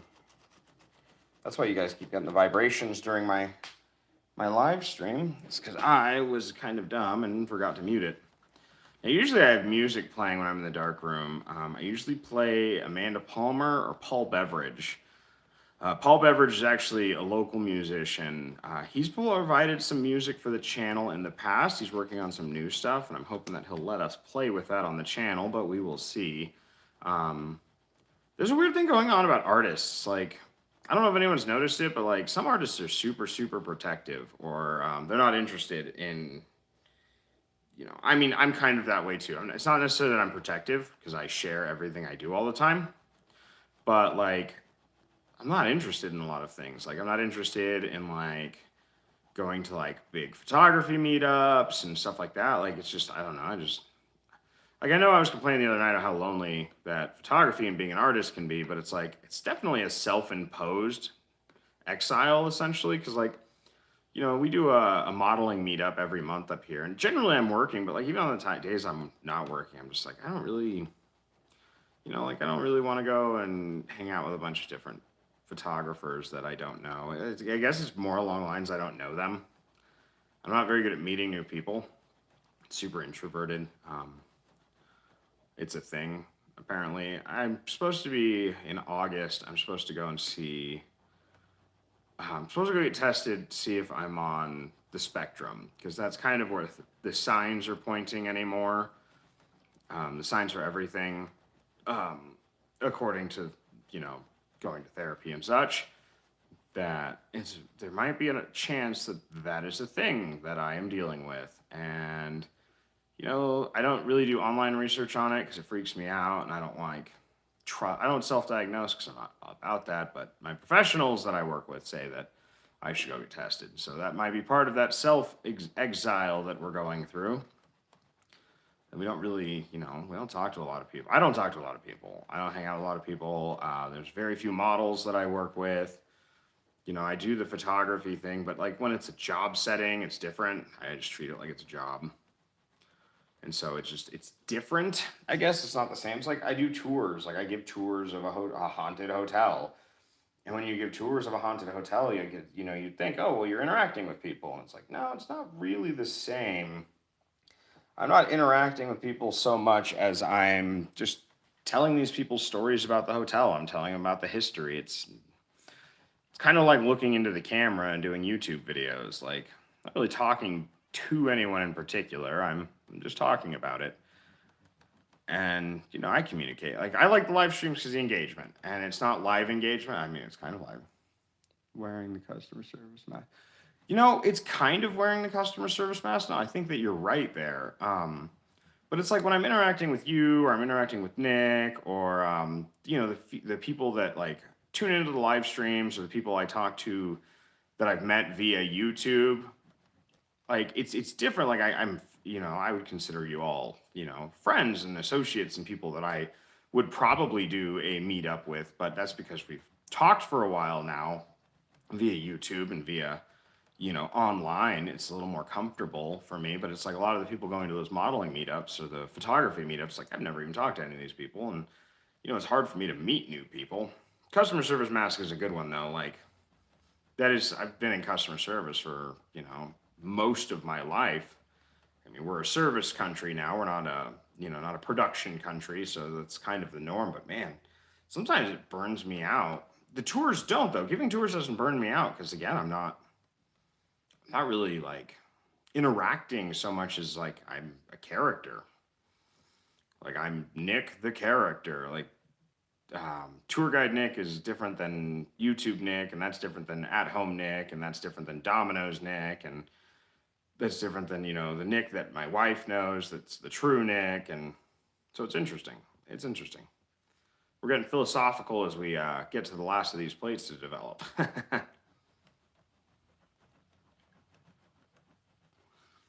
And then there's Nick that spends too much time on TikTok. Like, you guys have no idea how much content I could create if I spent no time on TikTok. And you know what my favorite kind of TikTok videos are? I love property dispute TikTok, where people are fighting about property lines and fences and ponds and buildings. And I love those videos so ridiculously much. I cannot explain to you how much I love property dispute TikTok. It is my absolute favorite thing to watch in the whole world, followed very closely by trains. That is a yeah, it is. That is totally what it is. And trains, like, I love steam trains, like, okay, so we're gonna talk about the Big Bang Theory for a second. I don't like the Big Bang Theory. I like Sheldon.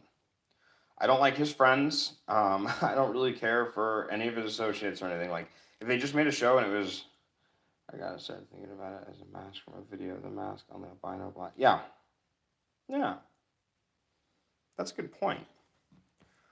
But it's like, you know, like Sheldon. If they just made a show and it was just Sheldon talking about science and Sheldon talking about nerdy stuff, like without the other characters, I would watch it. That's why I watch Young Sheldon. I like Young Sheldon because, I don't know, I really relate to Sheldon in a lot of ways. I pick up social cues better than Sheldon does, but that's mostly because I practiced, which was a lot of work. That was my whole high school and middle school career was, you know, like 18 years ago or so, was practicing, you know, learning what social cues were and what they meant and finding that mask that fit me best. And it's difficult at times, but Young Sheldon, I dig. I dig Young Sheldon a lot. I relate really well to that character. Or Abed from Community. I love Abed. There's a show about Abed. Dude, we should go up and take photos of Big Boy. Yeah, we should. My friend Wes, the guy who was working on my car yesterday, we got him Arby's, remember?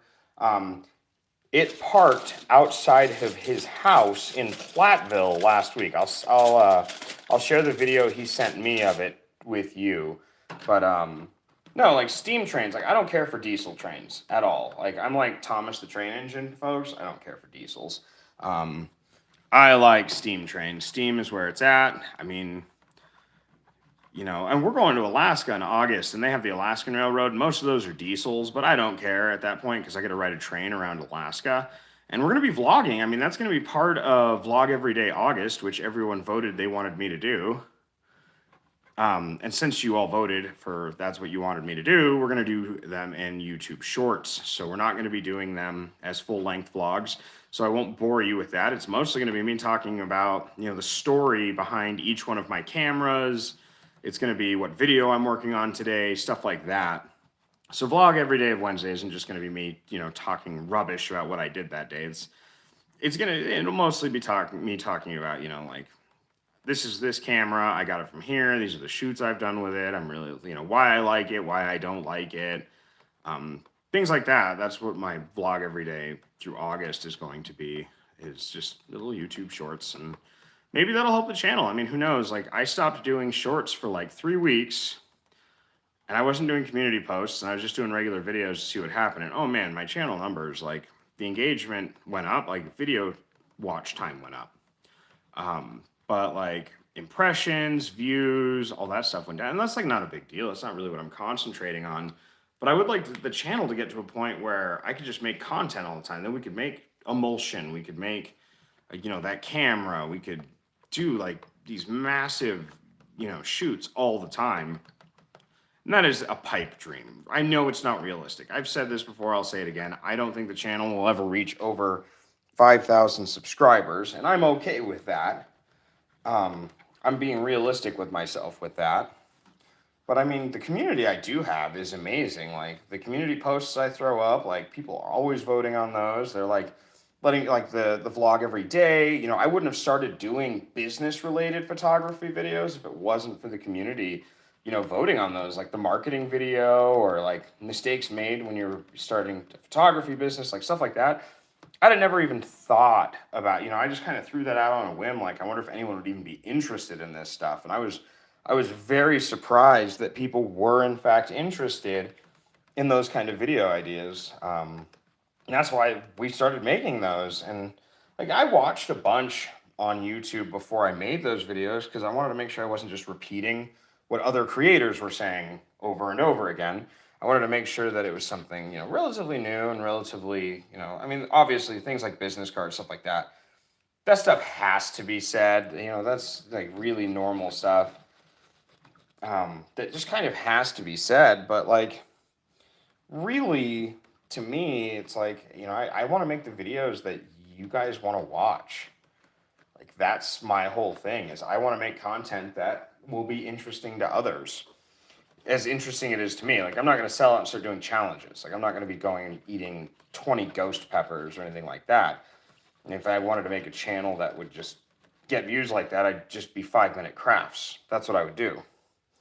No, I want to like make good quality content that people are going to enjoy and want to watch. This image came out really good too. So we got 3 for 3. Those all 3 actually came out pretty good. So I want to make that content that people want to watch, but I want to make sure that it's informative and that I'm giving something. Like, I don't want to just be like, hey, subscribe to my channel, I'm just going to feed you trash.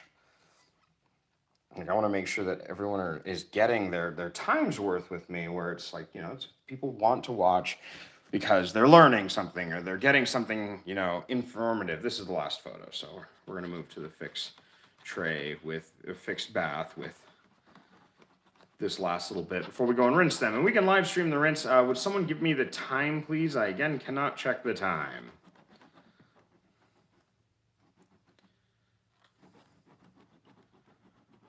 But yeah, no, the big boy train would be so cool to see. I'm sad that they're stopped running the Union Pacific steam train. Okay, cool. So you want to know what's interesting about Big Boy? Is Big Boy, the Transportation Administration doesn't want them running Big Boy. Because Big Boy is all manual, which means like there's no electronics in it, and they require them to have an electronic shutoff on Big Boy. Now, what's stupid about that is the fact is when they run Big Boy, they have a diesel train attached to the back of it. And this is the same for the train that used to do Cheyenne Frontier Days. They have a diesel train on the back that controls stopping, because steam train brakes are hard to come by. It controls stopping, and it controls all of that stuff, the electronic brakes and all the cars and stuff. And it also, you know, can slow it down really well. But that's not good enough for the administration. So they were trying to get them to put in solenoids, essentially, on all of the levers and stuff, so that Big Boy could be controlled, you know, remote control-y. It's kind of ridiculous, if you ask me.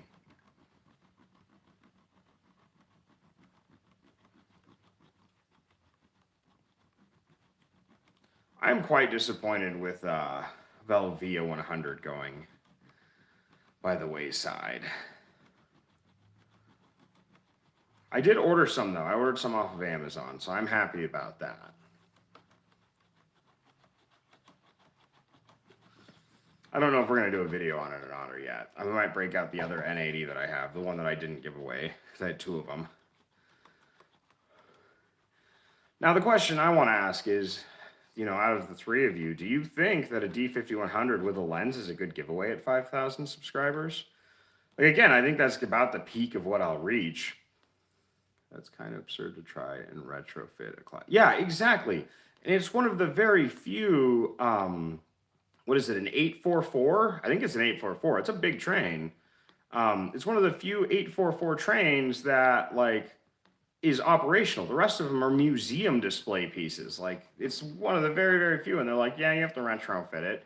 And then the train in Durango, the narrow gauge that's up there, they're converting the narrow gauge to burn on oil, which is, I think, is a good thing, because they almost shut it down after the fire they had in Durango, because it was the train that started the fire. And so they almost shut down the narrow gauge because of that. So they're converting all of the engines they have to burn oil, which is what Big Boy and the Cheyenne Frontier Days trains run, is they burn oil. Hey, what's up, yo? You're at the very end of our plate developing. This is the last one to be fixed, but we're going to be rinsing them and looking at them in the light too. So you haven't missed a whole lot. We've mostly just been talking about trains now. But no, so like the Durango trains, the narrow gauge, they're all being converted to burn oil because of the fire that was started by the coal-fired train that they had. I think it was like 5 years ago, maybe. Big fire up there. And it was because of the train that the fire started. So they're converting them to oil burning, which I think is great because I'm glad that they're not shutting it down. I ride the narrow gauge every time I go down to Durango because I absolutely just love the narrow gauge trains. I love steam trains, period. Again, diesels are kind of boring, though. My wife, a few years ago, when we went to Royal Gorge, surprised me with, she bought the 2 tickets for the engine compartment on the Royal Gorge engine. So we got a ride in the engine, and it was funny because she bought the only 2 tickets available for it, which meant all the kids that wanted to ride in the front, which is usually who sits up there, didn't get a ride in the front. Which is great because, like, when I ride the narrow gauge, I save the $200 to ride the narrow gauge so that I can ride in the 21 and up presidential cars, and no kids are allowed up there. I don't really do well with kids. I don't have any patience, which is why my wife and I will never have kids. I just don't have the patience, and I know I don't have the patience, and it wouldn't be fair to have a kid when I'm not going to have the patience for that kid. So I just don't. But yeah, no, so I got to ride up in the front of the Royal Gorge train. I've been on the presidential carts of the Durango. I'd like to fly down to Durango to do the Polar Express train ride. I think that would be fantastic. I love trains way too much. I did get some dry plates of a 40s diesel that they ran for Cheyenne Frontier Days after the steam train. Dude, same, none for me. After so this was 3 or 4 years ago, the Cheyenne Frontier Days train hit someone, a photographer, who got too close to the train tracks. And so they stopped running that train for Cheyenne Frontier Days completely. Like, they will not run it anymore. So they're running a 40s diesel train now, which is still a cool looking train. It's kind of got that classic Art Deco look to it, which is neat. Art Deco and Brutalist are my 2 favorite forms of architecture. And that might be because I'm really into what's called diesel punk. So it's like steampunk, but cooler because it actually happened. Diesel punk is like everything runs on gas. It's like Sky Captain in the World of Tomorrow. Has anyone seen that movie? God, that movie's so great. Jude Law, I don't remember the other lady's name, and Angelina Jolie, and the little weasel guy from The Postman. He like plays a weasel in every movie he's in, except for this one. He like plays a scientist making like ray guns, and it's really, I love Sky Captain in the World of Tomorrow. It's one of the first movies shot completely in CGI, right? I know, and it got like such poor ratings because it was advertised like Angelina Jolie would be all over that movie, and she wasn't. And personally, I think they did the Helicarrier better than the Avengers did. We're at the 6-minute mark, by the way, so I'm going to turn the lights back on. I don't have any other plates to go through developer, so we can have the light on in here, and we can take a look at some of these plates. I think they came out pretty good. Even in broad daylight, they look absolutely just amazing. These plates came out super awesome. Once I scan them and clean them up, they're going to look really good. I'm really happy with the way these came out for the most part. I think I overexposed a couple of these ones, but that's okay.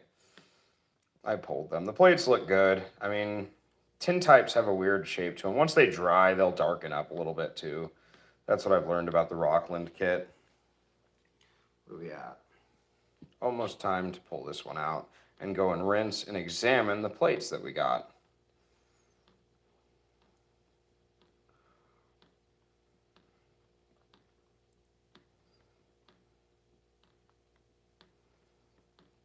Yeah, this is how I've spent the last 2 hours.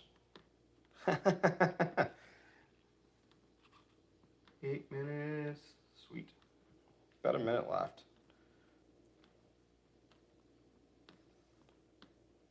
And then I've got to clean up my mess after we rinse. That's okay. That's part of the job.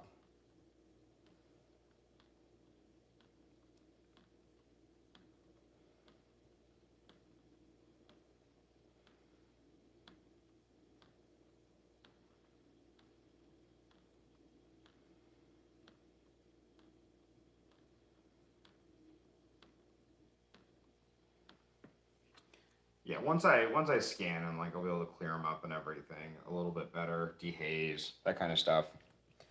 The plates themselves, I mean, I use them as negatives, really. That's what it all boils down to for scanning. But some of these images came out really, really stunning. And I think once they dry, they'll look really good.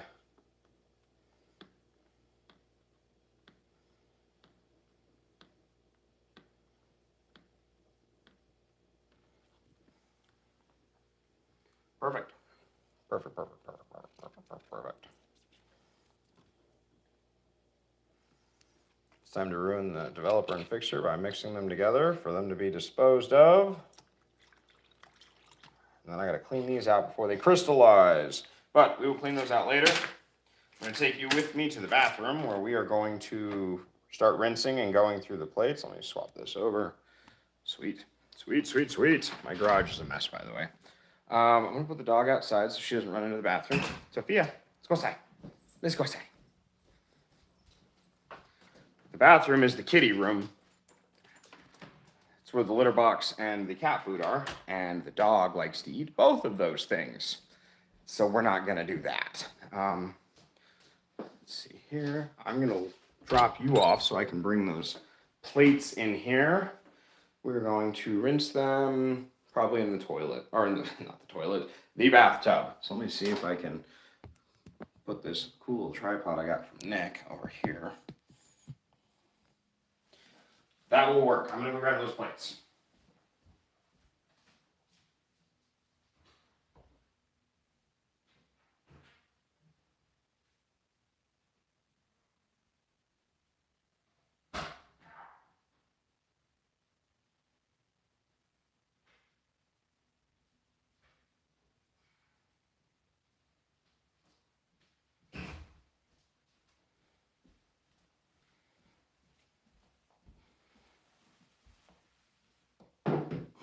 The light in my garage did no service to these plates. Let me turn this up so I can see what you are all seeing. There we go. Okay, so one picture that had to turn out did turn out.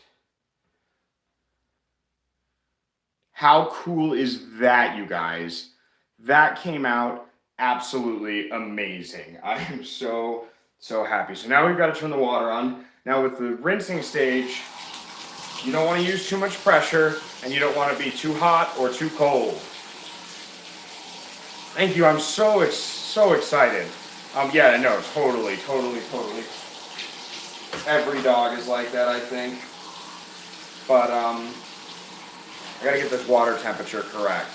And the way I usually rinse these is I will rinse them by hand for a few minutes, and then I leave them in that rinse tray and I just run fresh water through it. And the reason I do that is because I don't want to stand here for 15 minutes for each plate rinsing it. That takes way too much time to do. And I don't know if you've noticed, but I'm not exactly the most patient person in the world. Come on, water, warm up. If it's too cold, the emulsion shrivels, and you get these weird square things going on, and it's not cool. Why aren't you warming up? I hate these old style knobs. Like, just give me lukewarm water, because now it's too much pressure. Hi, TT. We're developing Tintypes. I'm going to show you this plate that we just got. This is the one I had to get right. And it came out right. So I got lucky. Well, I know. I don't know why you didn't get an alert. That's annoying, but it happens, I guess.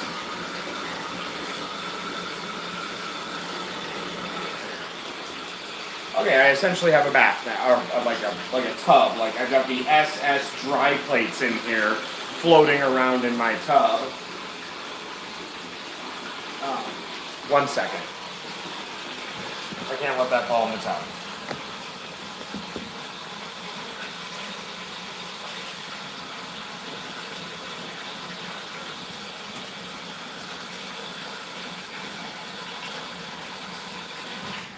So, I'm going to show you these plates before we start rinsing them. I want, just in case we lose some of the emulsion, which would suck and make me sad. But, check this one out. Yeah, my coworker drove that up from Loveland to the Stanley Hotel, that old Model A. He drove it up Big Thompson Canyon, and he said he was passing people driving that car up. So he's got a little more bravery than I do, because I would not have done that. That one was the trash one. I didn't even fix that one. I don't know why I put it in the bath. Come on, plates. Be cool with one another. Don't stick. And then we've got this one here.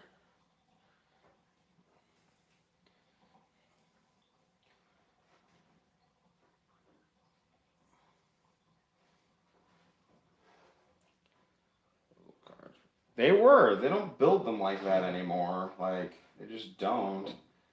1 second. The plates are sticking. Well, they're not sticking. They've got the water stick, the little vacuum created by water, because they're metal and they just do that. So the next one I have is this guy here.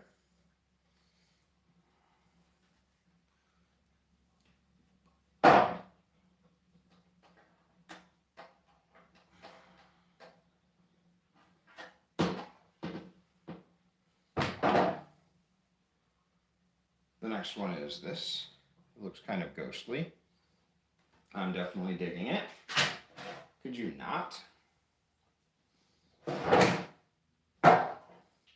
What's weird about this developing phase is usually they come out as more of a positive image. These are looking more like negatives than they normally do, which is kind of odd to me. I might have to invert them once I get them scanned, because they usually don't show up this negative looking.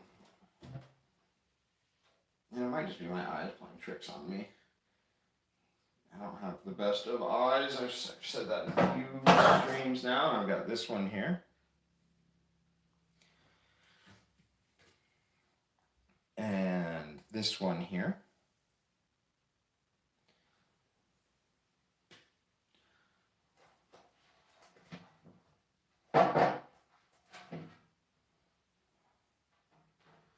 This one of the hotel, which we pushed too far, but it actually came out looking really good. And then finally, this one here. Now, we developed 12 plates today. Out of 12, we got 1, 2, 3, 4, 5, 6, 7, 8. So out of 12, 8 came out great. I need to see those. You do. They look really cool. Looks like Crowley's car and Good Omens. Yeah, so you will have to see those in person. I'll have to get good pictures of them and scans, because they are actually going to go up to the hotel where they will be kept permanently on display, hopefully, if they like the way that they turned out. They might not like the way they turned out. That's totally a possibility. So now I've got to... I'm going to use the shower head to rinse these. I think it'll be easier for what we're doing. I can control the pressure of the water better. Okay. This is going actually better than I expected. So now, we've got to lay these like so.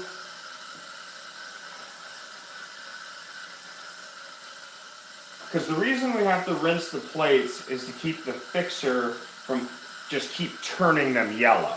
You want a little bit of yellow out of them, but you don't want them permanently oranged out. Especially because we're using a hardening fixer. So let me...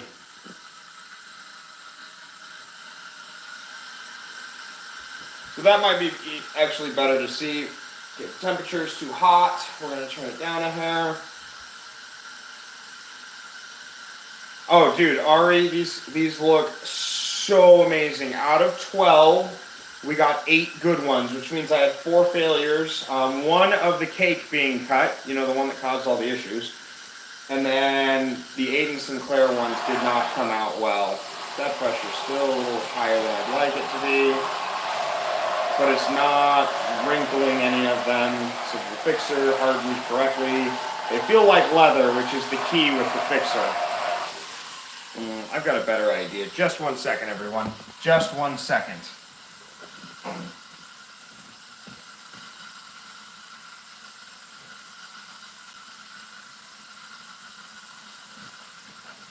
So, several years ago, when I first got into dry plates, I built this. It's back when I used to do welding and things like that at the shop, and this is my plate drying rack. I think we can use this to rinse our plates more effectively because it keeps it at an angle. Yeah, I'm gonna bring the basically I have the sunlight with me. I already talked to Aiden about it and told him the chances of us having to do that were pretty high. His stage is dark. I mean, it's amazing. His show's amazing, but the stage itself is pretty dark. But yeah, so I made this drying rack a few years ago. It has still served me well. It was before I started doing YouTube, or else I would have made a video all about making a drying rack out of metal. It's steel. It's nice and heavy, and it works perfectly. I think, oh look, we're getting the crinkles in this image at the bottom. Now once it dries out, as long as those crinkles don't move too far, which they are, I mean, it'll add a cool effect to the photo. I'm annoyed about it, but that's because I poured the emulsion too thin right there. That's usually what that means. But I'm not seeing that on many of the other photos. I'm not seeing too much crinkling, so I didn't pour it too thin on many of these. And some of them have a little bit of crinkle on the edges, but as long as the main part of the photo isn't crinkled, we'll be okay. Ah, come on. Why does everything stick to everything? That makes no sense to me. So this is the bath that we normally wash Sophie, our dog, in. So, it keeps getting plugged up, my dog hair that I have to pull out of the drain. Come on, don't be stuck, thank you. So a pocket knife is a photographer's very best friend. Pocket knife and gaffer's tape. I usually try and leave the edges thicker. Yeah, I need to start doing that. I really do need to start doing stuff like that because I have a bad habit of, you know, not really doing things exactly how I'm supposed to be doing them. But let's take a look at this drying rack and how it's working. The water is lukewarm, right where it should be for this. I wish I could turn the pressure. Oh, there we go. I got the pressure down. So we don't have to worry about it blowing them all off. But look at it. So it's acting exactly how we want it to act. We'll get a good rinse on all of these. And again, they were soaking too, so that helps this process. But I soaked them, and that makes it go a little bit faster. Again, I keep forgetting where my camera lens is at, so if I'm looking away, it's because I'm looking at myself, and then realizing that I'm looking at myself. So let's... There we go. Ah!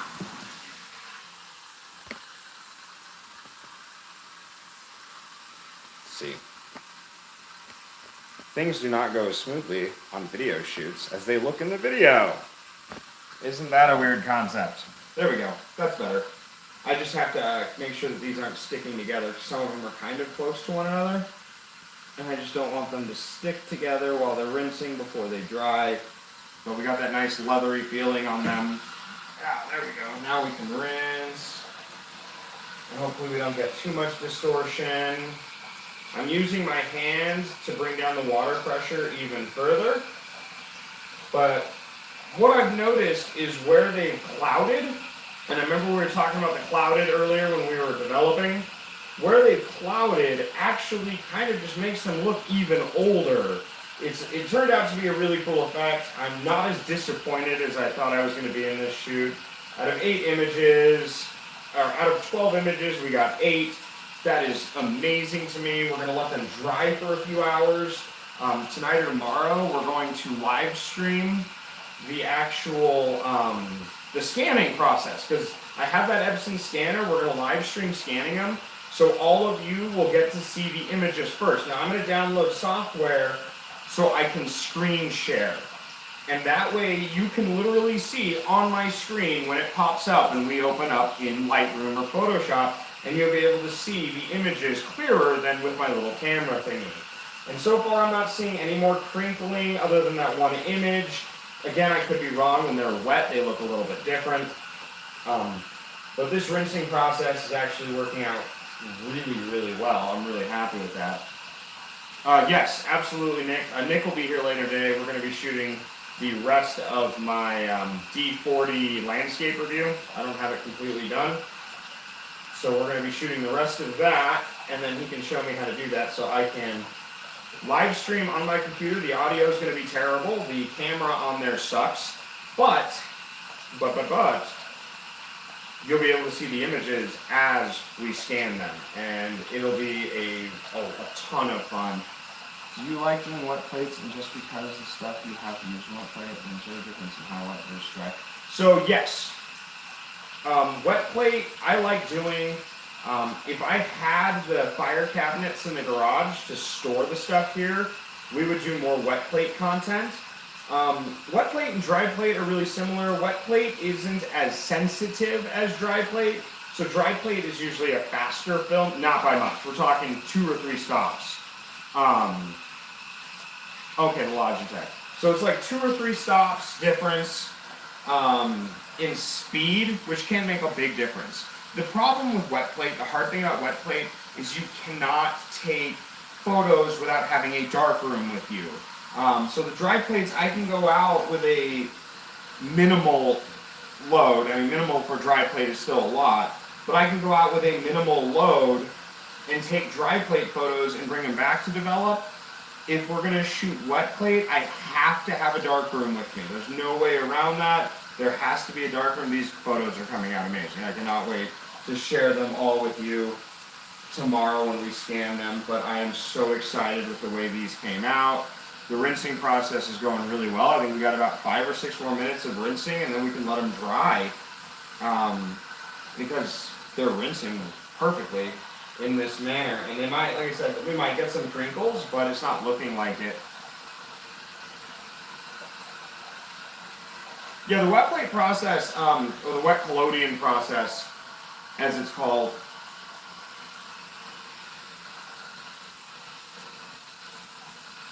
I think she liked it too. I think that Lucy liked having company that day. And we need a new NV van, because that would mean that we could do that. But basically with the wet plate process, and I explained this, is you take your glass or your piece of metal and you put what's called collodion on it. Collodion is a strange mixture of ether, grain alcohol, and a couple of different acids, or one different acid and some other things. And then from there, you coat your plate with it, and then you have to soak it in a bath of, I think it's, if I remember correctly, it's ether and silver nitrate for 4 or 5 minutes. And that's what makes it light sensitive. So with the dry plate process, we're suspending the silver, which is what's light sensitive, in gelatin. With the wet plate process, you're suspending it in collodion. And then once you pull it out, you have like 10 to 15 minutes before that ether and alcohol evaporate. And so you have to do it really, really quickly, or else it'll evaporate and you don't have an image anymore. So you have to take the photo and develop it before it all evaporates. And the wet plate process is amazing. The results you get are absolutely stunning, but those are the setbacks for it. That's why dry plate took off the way it did. And then dry plate really took off when they started to be able to mass produce it and sell it for cheaper, because before that it was all handmade. And hand making dry plates, as you've seen in my videos, takes a really, really long time. which is why I've contacted the Eastman House to try to get the plans for the dry plate coating machine. But they will not send them to me, so I'm going to have to figure out how to make my own. If I make my own, I'm just going to start mass producing dry plates for myself. I probably won't sell them. Jay Lane makes really good dry plates, and from what I've seen of the zebra plates that I ordered from Europe, those plates looks like they get some epic results. I'm excited to get out with those and take photos with them, but I haven't used them yet. I've used Jay Lane plates. Those are great. I'm really excited for the zebras. Now, I would recreate the Stanley dry plate company. If I started mass producing plates for myself, I would just call them Stanley dry plates. I checked the name, and I can totally get away with that. It won't get me in any trouble. No one owns that name anymore. I could even make them Stanley dry plates, produced by Nick Lunabolts, or however I want to do it, printed by Nick Lunabolts. I think that would be really cool. I'll see if I can work up some plans for you on a small... Yes, that would be amazing, especially if it could be 3D printed. Who made that amazing... What... Are you talking about that red painting? The red and black? That was your painting. I don't know how delayed you are on the live stream, Terry. But yeah, no, if you came up with plans for one, that would be absolutely amazing. It's green. Where? Oh, that one up there? Elena made that one. I think that was one of Lena's. It's totally hung up. See, I hung it up in here because I like the aesthetic of it in here with the water and all of that fun stuff. I think these are about where they need to be for... Yeah, they feel leathery, so I think they are rinsed just enough. We'll rinse a little bit longer.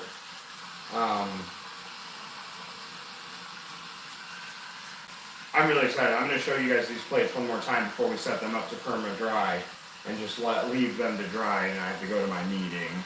What time is it? 10? Oh, we got time. We got time, everyone. We got time.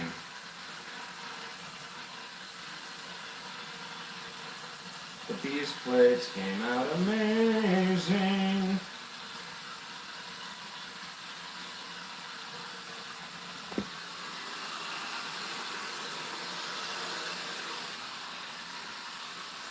I'll pick them up and show you. I'm not a monster.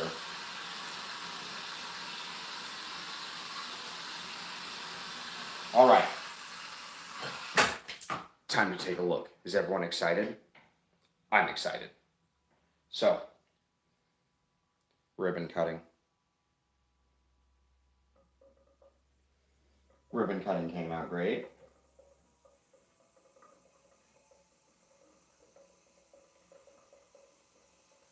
The front of the Stanley, overexposed slightly, which is why it's got those gold colors, but you can still see the hotel itself in all its glorious details. This one, again, it looks like a negative as well. That is A-okay. So the next one, another one from the ribbon cutting. I took 3 of these because I had to make sure that I got at least one that was good. And as you can see, we're getting a frame of those weird... let's see if I can show you. The weird swirls, those weird swirls around the middle of the image. But the middle of the image where the people are actually looks pretty clear. And then we have Flora Stanley. And again, when I scan it, I'll be able to bring her face up in a lighter color. The next one is of Flora and her driver in that Model A.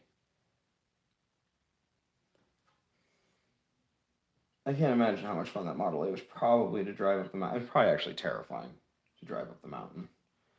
And then we have another ribbon cutting one. This one's actually better, if you ask me, of the whole group. Again, it looks like a negative, so I will have to change that in Lightroom so it can be made into a larger print. We've got a great one of Flora where you can actually see her face. It looks darker in the camera than it does, but that one doesn't have any weird swirlies going on. And then lastly, we've got the one where Flora's getting out of the car. Her face didn't get covered with the bubble like I thought, but her hat did. But you can still see her face in that photo.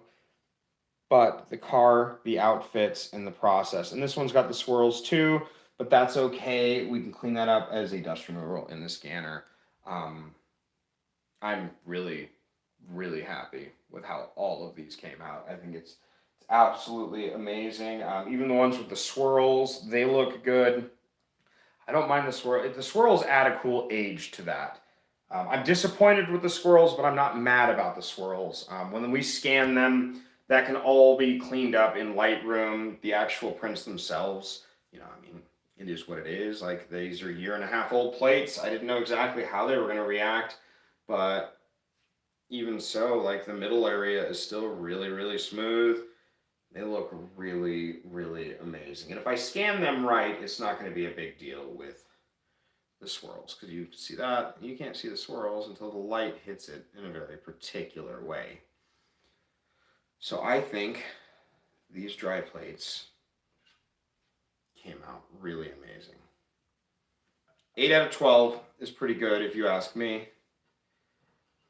I was really pessimistic going into this. You can ask Ariana, who's been commenting. I was talking a lot of bad about how terrible I thought these prints were going to come out. I didn't think anything was going to develop correctly. I thought it was all just a big, big waste, and that I was going to just be nothing but disappointed. But the one shot that I had to get, the one shot that absolutely had to be taken, came out. And there are no swirls on this shot. That's better results. Yeah, the D40 autofocus problem. Yeah, I remember that. I wasn't too pleased about that one. But no, I'm happy with them. I mean, I'm a little disappointed about the swirls. That was just a coding issue. I'm a little disappointed that I didn't get the Aiden Sinclair ones, but that was to be expected. I knew going in that those probably weren't going to come out based on how dark that area was. But the plates themselves look decent, digitized, huge megapixel range, and actually cleaned up a little bit in Lightroom to get rid of those swirls. Those things are gonna turn out absolutely stellar. Wow. I'm at a loss for words. Like, for realsies, I'm at a bit of a loss for words. I wasn't expecting this much success on 1.5-year-old plates. I didn't know if they were going to come out, and I don't even know what to say.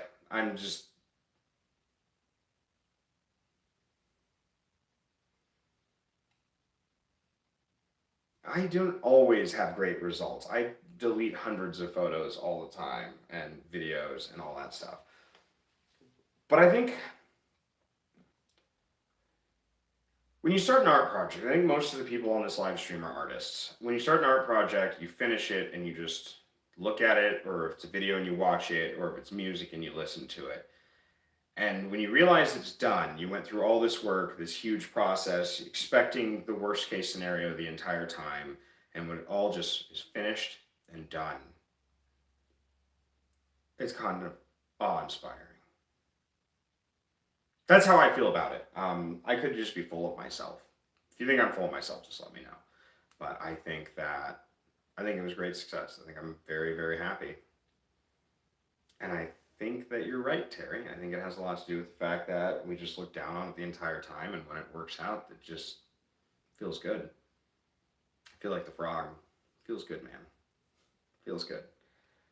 So I want to thank you all for coming on this journey with me today. We are 2 hours and 20 minutes of live streaming. That's how long it took to develop 12 dry plates. And I think the results came out good. It came out better than my dry plate video. I always think yeah, exactly. And this came out better than the dry plate video I made like almost 2 years ago, the dry plate developing video, where I just got no results at all. And the fact that we got results this time, I think that had a lot to do with it, because that was the last time I developed dry plates, was for that video. And I was just so mad and so disappointed with the way it turned out that, that was part of the reason I probably wasn't doing it as much as I wanted to be. But we're going to be jumping headfirst into dry plates, and I hope that's okay with everyone on the channel. I hope that's okay that we're going to be doing those 3 series. We've got the business of photography, cinematic, boot camp, and dry plate stuff. Like those are going to be the three main ones. I will sprinkle in camera reviews, gear reviews, and tips and tricks in there with it, but I think I want to run those 3 series right now. I think I've locked down what I want. I'm going to order more zebra plates here soon. I haven't even shot the ones I have, but I'm going to order more. I'm going to order some J-Lane plates so we can do a side-by-side comparison of the two. To be 100% honest, the results I've seen from J-Lane and the results I've seen from Zebra, at least from the photos that Lost Light has posted and people who have captured with those, I think the Zebra plates are better. They're going to be harder to get because USPS is a joke, but I think the Zebra plates I'm going to be more satisfied with, but we're going to have to do head-to-head. It's just going to have to happen now. And I might have to coat some of my own glass plates and see how my work can compare to that. So we're going to have to see. So thank you guys so much for joining this live stream. Thank you for keeping me company in the 2 hours of darkroom time. It gets lonely doing that by yourself. I got a meeting that I have to be at 11 o'clock. So I will catch you all on the flip side. Remember, either tonight or tomorrow night, I'll make a community post later. We are going to be doing a live stream of us scanning these images. And I've got a couple of community post polls coming out today and tomorrow. So I will catch you all on the flip side. Bye.